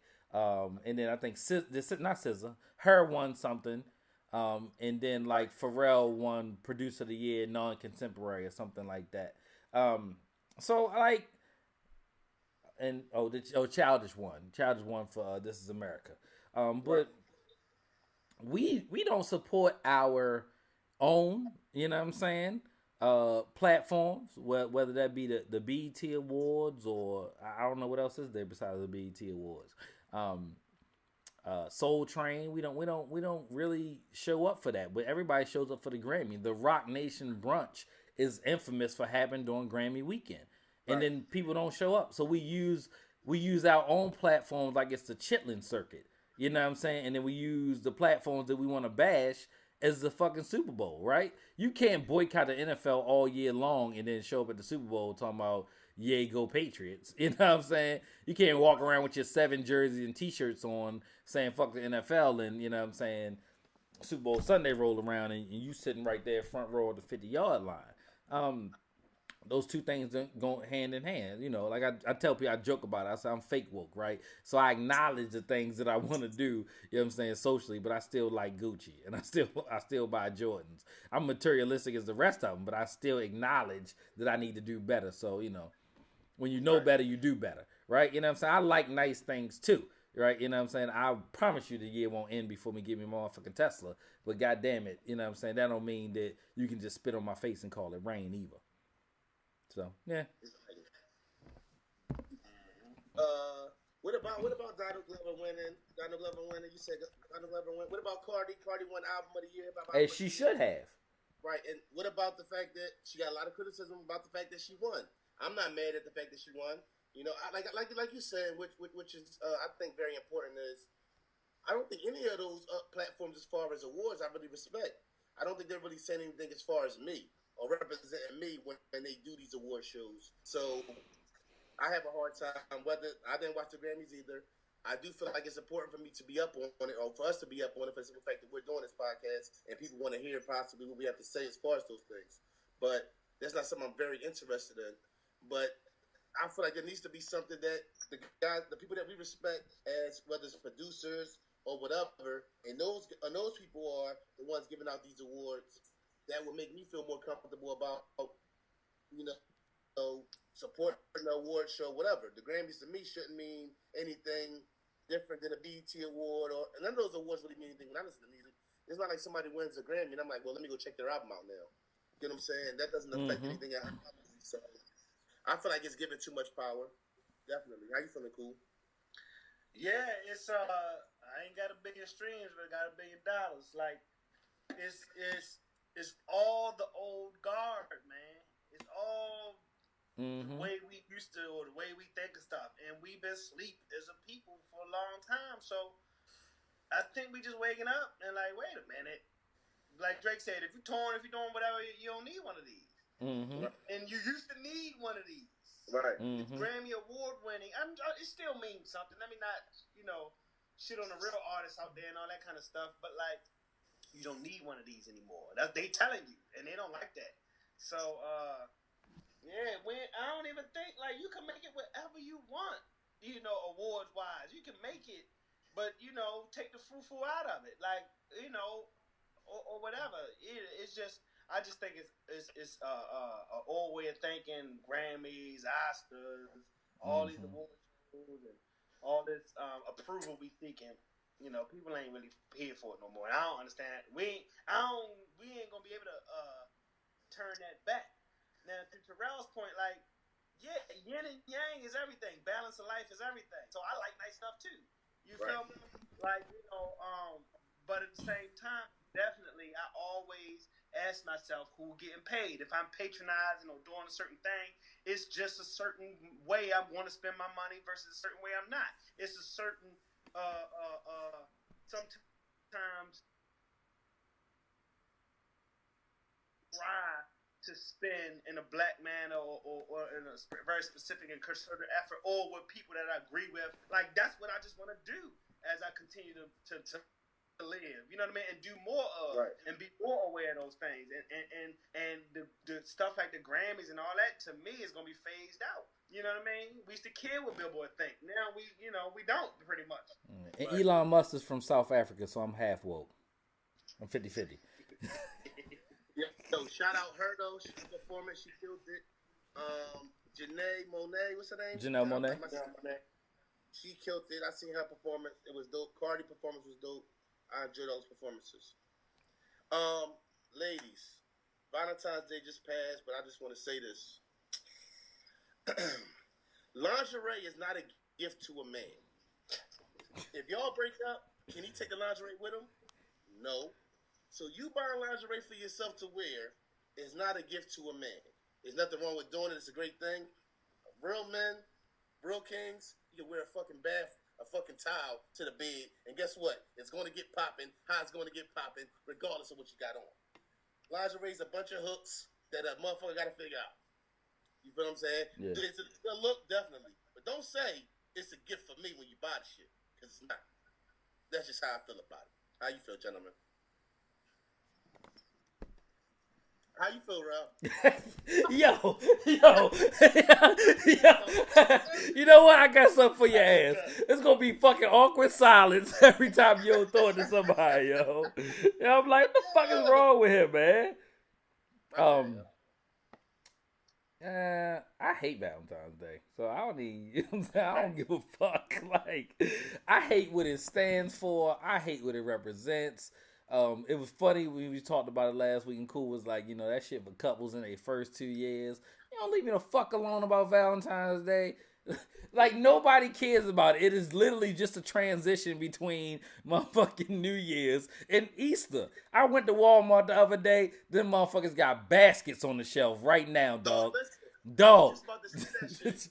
We was in the market, was it Friday night? And Easter shit was already up. Out. Like, I'm telling you, I work at the largest food service distribution company in the fucking world, bro. They are fucking getting this shit in and out. Put that shit on the shelf. On the shelf, bro. Contrived, made up holidays, pressure for nothing. Yeah. I address the lingerie thing. Wait, no, let me get to it. Damn, dog. Bro, you didn't address it. So, Oh, you're right, because I don't care. if you're going to do it, like, ladies, get your man a gift. If y'all do it, you know what I mean? Get him something, set a budget, maybe set a price, so dudes won't feel like they got to do this, that, and the third, and you know what I mean? And ladies know you got to do more than just buy yourself some panties. You know what I'm saying? Like, so, yeah, that's how I feel about it. Not a whole lot. Lingerie. Thank you, Cool, for answering that. I'm not a big lingerie guy anyway, man. Skip miss me with that shit. I thought this podcast is about me because when I don't say a name, it's bad when I say a name and I still can't get the question answered. Like, all right, yo, I don't care about lingerie or Valentine's Day. There, I said it. Okay. Will Smith as the genie, was that shit not weird? Cool. Did you see what?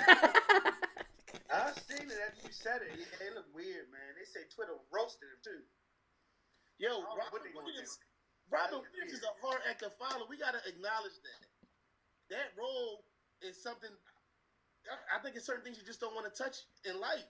And I think, can Will Smith even do a good job after Robin Williams? I think that when it's all said and done, this movie is going to be great and it's going to be epic, right? It just, you know, we get caught up in that, you know, that side of it, of, you know, the hard act to follow. But Robin Williams starred in the animated movie where he was the voice of the genie, right? This is live action, and R.I.P. Robin Williams, so there's nothing we can do about that part of it. But I think that Will Smith is funny enough and he can hold his own as a artist and as an actor that, you know, we're all going to rush to go see it. Definitely. I think we'll hate Aladdin more than we'll hate the genie, right? Like, who the fuck is playing Aladdin? I never seen Will before. Me either. And that'll be the reason why the genie will stand out. Mark my words. Black Twitter gonna go the fuck in on his ass when it's all said and done. And I mean Aladdin. On Aladdin? On Aladdin. I think, can we say that it's possibly one of the toughest roles Will Smith is going to have to do in his career to play this role? I think that could possibly be so. You don't think so? No. No, it's not no pressure to play no damn genie. No. Who gonna say something about it? I mean, like, what did you expect? It ain't like they walk past Robin Williams from doing the role. He can't reprise it. So, I mean, like, there's no pressure from anybody to say, "Oh, you should have chose such and such." Like, you can't get beyond that. Like, you ain't get Robin Williams. Yeah, right. Yeah, you know, like James Earl Jones. I would get on them if they picked somebody else to be Mufasa. Like, and he's still around. Yeah, you know what I'm saying. Michael Shea. Like why would you do that when James Earl Jones' voice is still the same? But right. that don't, I mean, like I said, we'll all flock to the movies to see it, and I think that it'll be very impressive. And we only got a glimpse of, you know, what it is. And then I think, too, when you think about it, I've tried to play those movies back, like Aladdin, to the kids, and it's like, graphically, it's like unattractive. It ain't there. Yeah. So our kids get to experience what we experience. It's crazy with the kid movies anyway. Sometimes I find I have a greater time. Well, now that they're older, I probably don't. But I remember going to go see Frozen and stuff like that, and I had a greater time because you know they got them jokes in there for us too. Yeah, those too. So I found myself at the movie certain times and feeling like I was enjoying it more than the kids was. So I think it's a beautiful thing to watch our kids experience, even though it's not exactly the same. Yeah, stories that we enjoy growing up as kids ourselves. Bill Cosby says prison is amazing. Cool. Do you believe Bill Cosby when he say prison is amazing? And why do you think prison is amazing for Bill Cosby? I believe him. I believe him in the sense that people, to keep your spirits, will say, you know what I mean? It is what you say it is. You feel me? So he could just be one of them people. I don't know him, but you would have to say it's pretty close to it, or else you might lose your mind. You know what I mean? I would imagine. So, what I would think is written into that statement would be, prison is amazing for it to be prison. You know what I mean? For the situation to be as dire as it is, like, or whatever that is. But I don't know, that he probably just get a lot of love in there, man. He ain't nobody probably giving him no flack, nothing like that. And you know, he's resigned to the fact that he locked up. That's all. That's what I could think of. Bill Cosby, 113 years old. Who gives a fuck what he feels about prison? Like, I give a shit. Like, yo, dog, stop raping people. You wouldn't be there. Life would be fucking amazing for you. You know what I'm saying? Bill probably run the yard and shit like, you, hold up. Bill walk on the yard. Oh, chill out. Stop moving.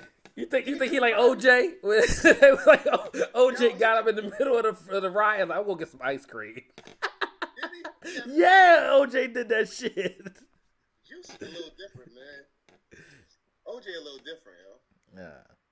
They said OJ got him in the middle of the lockdown during the fight, talking about my ice cream melting. Only OJ says some shit about ice cream melting. OJ got legendary stories in jail. I want OJ to go back to jail. Is that wild to say? He was coaching a softball team or something in jail. Oh man, the juice is hold loose. Hold the ball. When he crossed the basketball court, they just stop hooping.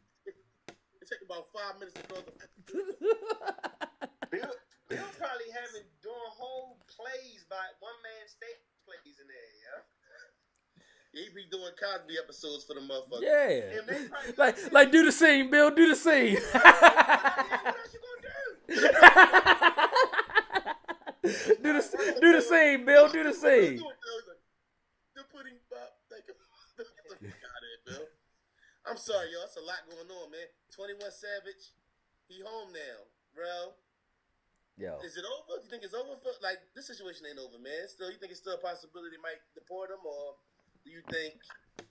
What you think about 21 Savage finally being home? Are you shocked? no, I'm not shocked. He got an interview coming up, and I mean it's like 2020 or something like that. Is it me, or does he really look British now? Like, does he look British? Yeah. Like he from somewhere else? Yeah. He from there. Yo, yo, If you look back on it, he looked like he from there now. yeah. Welcome home, 21 Savage. Welcome home, my guy. He. That's just sad, man. And all the stuff that's breaking. Did we talk about how his father? You cool said it. His father was on the Breakfast Club and Charlamagne. Like, oh, I thought that was a secret. So you motherfuckers knew he was British? Oh, Charlamagne said, Huh? Charlamagne said he knew. They all knew.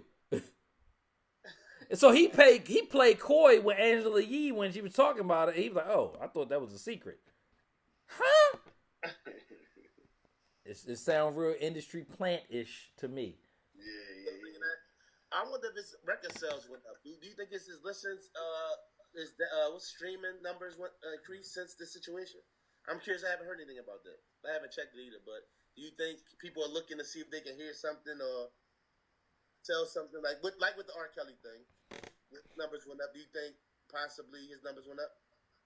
I believe so. Who numbers went up this week? Probably. We got to talk about that shit. Who, Drake? No, yeah, we know So Far Gone went up because you literally just introduced people my kids' age who are Drake fans today to. I listen to it again. I gotta listen to it again. I ain't listened to it yet. So Far Gone is a classic. Like, yeah. To Atlanta, Vegas. That motherfucker. What's his name? YNW Melly. Yeah, that's crazy. Trail said he sent us did he send us a song for him? Did he? He said he did. A while ago? I mean, we might not have went over it. Oh shit. But they said he got a song out that he's admitting to murder to his friends. Well, yeah, that happened a couple years ago. So prior to, he didn't do it after the fact. He ain't put the song out there. So I think that's what everybody's going to reach for, or just trying to analyze the song itself. Huh? No, the dude is locked up for killing two of his partners. No, I'm talking about the song. Yeah, I'm aware he's locked up. Yeah, the song. Okay, so the song got a boost. Yes. The song shot to number 1 or something. Yeah. Since he's been locked up. Correct. For the double homicide. Called Murder on My Mind or something. Yeah. Even though it's old. So the Yeah, song is exactly. old, The murder happened September, October. Huh? How old are the murders? September, October. Last year. Okay, so the song is way before that. Yeah. But it's gotten a boost from the publicity of him being locked up for murdering his partner. But that's what it do. Just like Old Boy song On the Run. But that shit really happened during his time on the run. What's the motherfucking name? He from down here in Texas. TK, yeah. TK. Yeah. That's I don't hear nothing about his ass no more either. I got a meme about that featured him in it. I don't know. I didn't fact check, but it could absolutely be true. But the gist of it is the irony that it mentioned TK. It actually had him, and it had him as 17-year-old male in the state of Texas, and it had Demetrius something in the state of Texas, 17. TK crime with 2 capital murder charges, 1 aggravated robbery. Dude's crime was 10 capital murder charges, 13 attempt murders. KK facing the death penalty, no eligibility. This dude facing no death penalty and had parole eligible. The only seeming disparity is their skin tone. That's just an aside story. I don't even want to build on that. Yeah. Yo, are we accepting Mystical back after 2 rape situations? I feel like you have multiple rapes. Hey, cool, but after your first rape situation, like, shit, you go about sex differently as far as women and how you going about it. Like, you've been to jail twice. Yeah, you should take all the sex you have. Dave Chappelle was playing. You need the love contract. Yeah. Oh shit.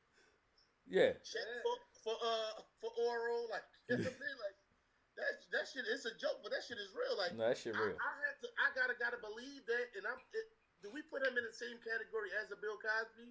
But damn, dog, you went to jail for rape one time, then you go to jail again for rape again. Like, you just on some rape shit. Like, can you say, you know what? Oh, they set me up 2 times. Can we let that happen? 2 different jail sentences? Nah. Yeah, you gotta be off of it, yo. You right. You gotta definitely get that goddamn love contract popping. Listen. You might need a wife. If she say he say you might need a wife. Yeah, you need to slow down. down. She can say any words that say no, anything that sound like that, he need to stop and leave the fucking premises. If she say right, yeah, you gotta establish that, like, yo, all that, you know what I'm saying, being cute shit. Right. Like, we don't even play like that. You know what I'm saying? Being young and dealing with women and you know, in the midst of, you know, y'all about to get it popping, they be like, oh, stop it, no, not right now, and then you still try to pursue it. Like, we can't even play like that even a little bit. Like, this shit is crazy. Nah, bro, fuck that. All right, man. I got a topic. I got a new category I came up with. You know, just trying to be different, try some things out. So this is called, what's the name of it? Basically, I'm gonna quote some rapper bars, and y'all want to tell me if these bars are hot or not. I don't know what I named the shit. I can't think of what I named it. Let me look at my list. But okay, so I'm gonna give you 3 different rap bars, and I'm gonna say who it is. But you're gonna tell me if the bar is hot or if the bar is not hot. Okay? Don't work out, but I'll push up on your bitch. Hot or not hot? Cool. That's all we get. He gave us a half a bar. I mean, I can't. It sounds like it could be something big, Willie, slick talk, hot shit. I don't know. It's hard to get that. What you think of it, bro? You gonna have to give me more than that. Like, I don't work out, but I push up on your bitch. Okay. Cause then he could say something about itch. It's not acceptable if the rapper is older than 33 years old. Right. Back in the day, shout out Jay Weezy said that shit. Jay Weezy said that? I never used it. I always thought it was hot, though. Don't work out without pushing. That was a Jay Weezy bar? Jay Weezy bar. So it was acceptable because we were younger than 33 years old then. All right, okay. Shout out to Jay Weezy. I don't work out, but I push up on you. All right. Okay. I got another one for y'all. I only got half a bar, I guess, then. You're never going to see me like Tigger's mother. You're never going to see me like Tigger's mother. I heard what you said, and it made sense. I get it. I get it. That's a good one. That's a good one. That's She Glooch. Okay. Plus we blowing Yo, up like... hold up, yo. You You had to find some way to put some lock shit in here. You motherfucker. Yo, I swear to God, yo. He tries like that was Sheik Luch. Like, yo, we done went like 3 episodes and I knew it. I felt it today, bro. I felt it. Hey, man. It is Fuck, what it is. go ahead, bro. All right, the last one, right? The last one. Let's be blowing up like bitches we went to school with. Let's be blowing up like bitches we went to school with. What? Plus, we blowing up. Oh, like bitches we went to school with? That's funny. That's all facts, though. Like, That's Wale. Wale said that. That's it. That hot? It's a bunch of I don't fuck with nobody from DC. No, it ain't hot. Like, oh, Yeah. shit. All right, before we end it, man, I gotta do my weekly top 5, which y'all never participate in. We do. We just bash your list. Top 5, and you tell me what y'all think about my top 5. All right. So, the top 5 funniest rappers of all time. Number 5, I got Notorious B.I.G. She told me to shit on her stomach. Should I say more? So after I shits on the bitch. Number 5, Notorious B.I.G. Number 4, simply because of his social media stats, is 50 Cent. He's hilarious to me. I think 50 Cent is the 4th funniest rapper of all He is time. tearing Tierra Marie ass up right now. Who ain't he tearing? Yeah, it's like, bitch, gave about 30 grand. They said he threw it up in the strip club or something. Number 3, funniest rapper of all time, Cameron. I just love Cam. Cam always been funny to me as a rapper. What y'all think? Cam is That's a funny. good one. Yeah. Number 2, funniest rapper of all time, Marshall Mathers, Eminem. Classic funny shit. He always been bugging out the tracks. And give me a drum roll. The number 1, funniest rapper of all time. Who y'all think I got? You probably gonna say somebody like Jada Kiss or fucking Styles. You know what I'm saying? Like, who? I never know with you. Major figures, you know what I'm saying? Like Eve, like some Homer shit. No. The funniest rapper of all time is Redman. Okay. I was great. Trash your whole list had you not said Reggie Noble. Oh man, you lucky. You survived that one. Why would I say like, come on, You survived that one. Don't make me that guy. You survived that one. Funniest boy, period. Yeah. Ain't nobody funnier than Redman on. Yeah, like dog. Just Number 1. Yeah. That's a good one. Pretty good listening. That's a pretty good one, yo. Yeah, you did all right this week, yo. Hey, I was a little nervous, man. I had my fucking forehead a little moist. You did all right this week. I would honorable mention. I would definitely add Ludacris in there. You know what I'm saying? Luda, like that fun rap is what he did, and he made a lot of money.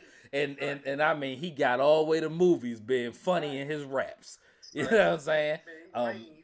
Definitely got that in there. I'm trying to work my way across the country. That's how I'm doing this right now. You gotta put Slick Rick in there too. I thought about Slick Rick a little bit. I think Slick Rick was he was real funny with it. Old school, but definitely Yeah, Slick Rick. Slick Rick still. Let me see.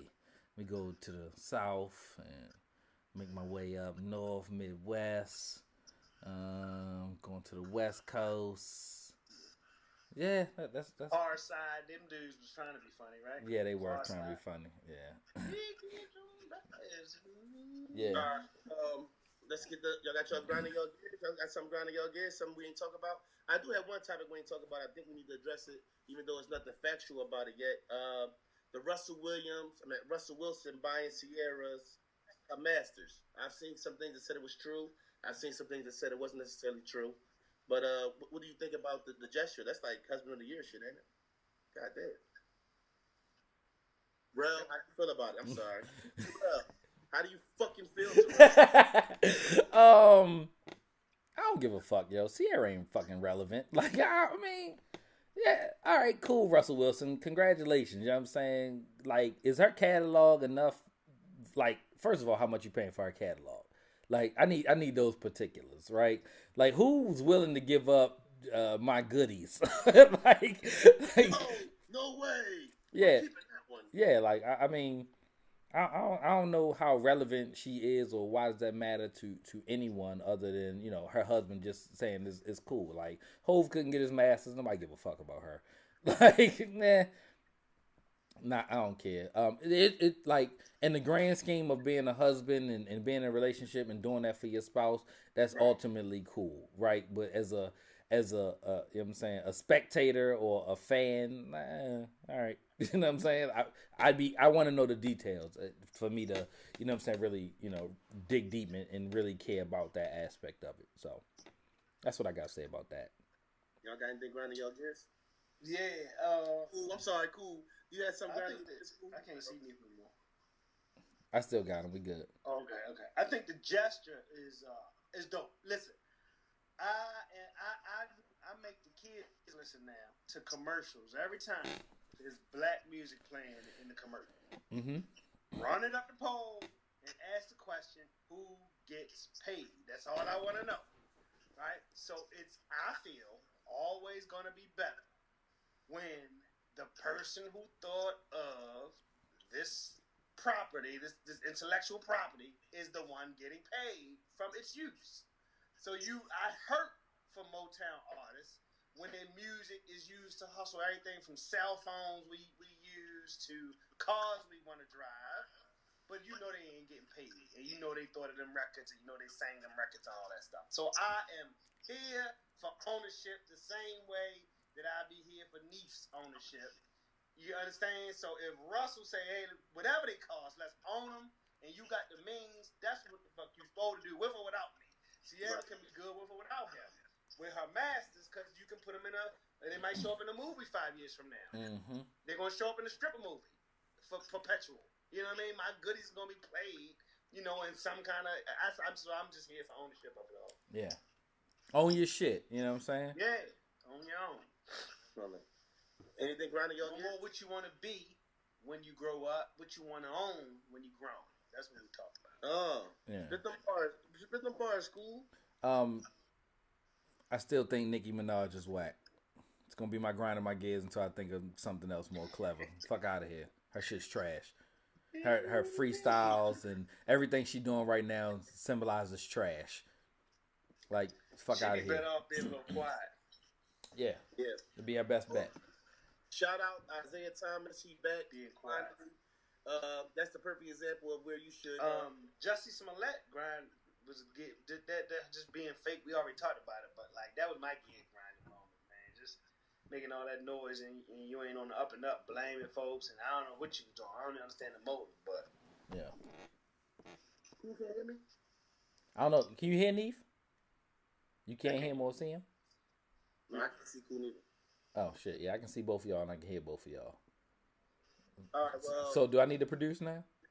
Go ahead, produce. Go ahead, Neef. Say what you was gonna say. Shout out Isaiah Thomas. You know, lesson learned as far as sleeping and playing for the team, and you know that whole situation. He's finally seemed to be back and all the way healthy after 2 or 3 years. That's good to see. I hope you know NBA players learned the lesson about putting the team before yourself, not doing so. All right. All right, we done. That's it. Oh, there you go. He probably on my shit. Cool. Can you hear me? No. Nah, he can't hear you. Cool. You can hear me though. Mm-hmm. Yeah, he can. All right, this is Brothers Talking Shit, episode 32. That Magic Johnson, nothing else to be said. We love everybody. I'm done. What you got? Yeah. Yo, I appreciate y'all. Thank y'all for listening. Everything's been good. Share it with a friend, man. We try and get our numbers up. I'm not even bluffing. Like, I look at the motherfucking numbers last week. Like, this is bullshit. Fucking share the goddamn podcast, man. We trying to do some stuff for us, man. Whatever we get from this, we've made a couple dollars. I mean, literally a couple dollars. I just want to throw it back out there. We're going to start to get Neef a restaurant fund with the podcast proceeds, man. Because I'm taking this motherfucker making goddamn excuses, man. I'm telling you, my brother can cook. I don't give too many people they credit, but the motherfucking chicken this motherfucker used to make, goddamn. Bro, like I tell him I can cook my ass off, but some shit chicken's fucking special, man. Yeah. Hey, bro, I don't even eat like that. He fucking made burgers on his birthday, man. I had about 4 of them hoes. Went to sleep, woke up and ate another half. You know what I'm saying? Me and goddamn Marie shared a goddamn burger, man. I wish I had more to take home. Shit's crazy. Oh, we doing it this year too. Mike, tell Cooley got to come down, man. Yeah, come up Philly and shit. Beginning of June. Yeah. For Neve's birthday. It's our annual pilgrimage up there. You know what I'm saying? So. Okay. Definitely. Yeah. Tell Cooley we got something to say. You got anything cool? No, man. Just I just got to the point where I look forward to these conversations and our discussions. So we're gonna just keep grinding. Just on Off the Record, man. Just getting social media popping, and I'm willing to do more, especially on the promotional tip, on the social media tip for both the YouTube and the IG thing. So put that on record. You know what I mean? See if we can't grow this thing. I'm gonna send out videos. I got the videos for you. I'm gonna send them out to you on the. I'm gonna send them out to you. Before, all right. Okay. All right, bro. Yo, man. All right, man. I love y'all too, man. All right. Yo, episode 32 on the books. We out. Peace. Peace.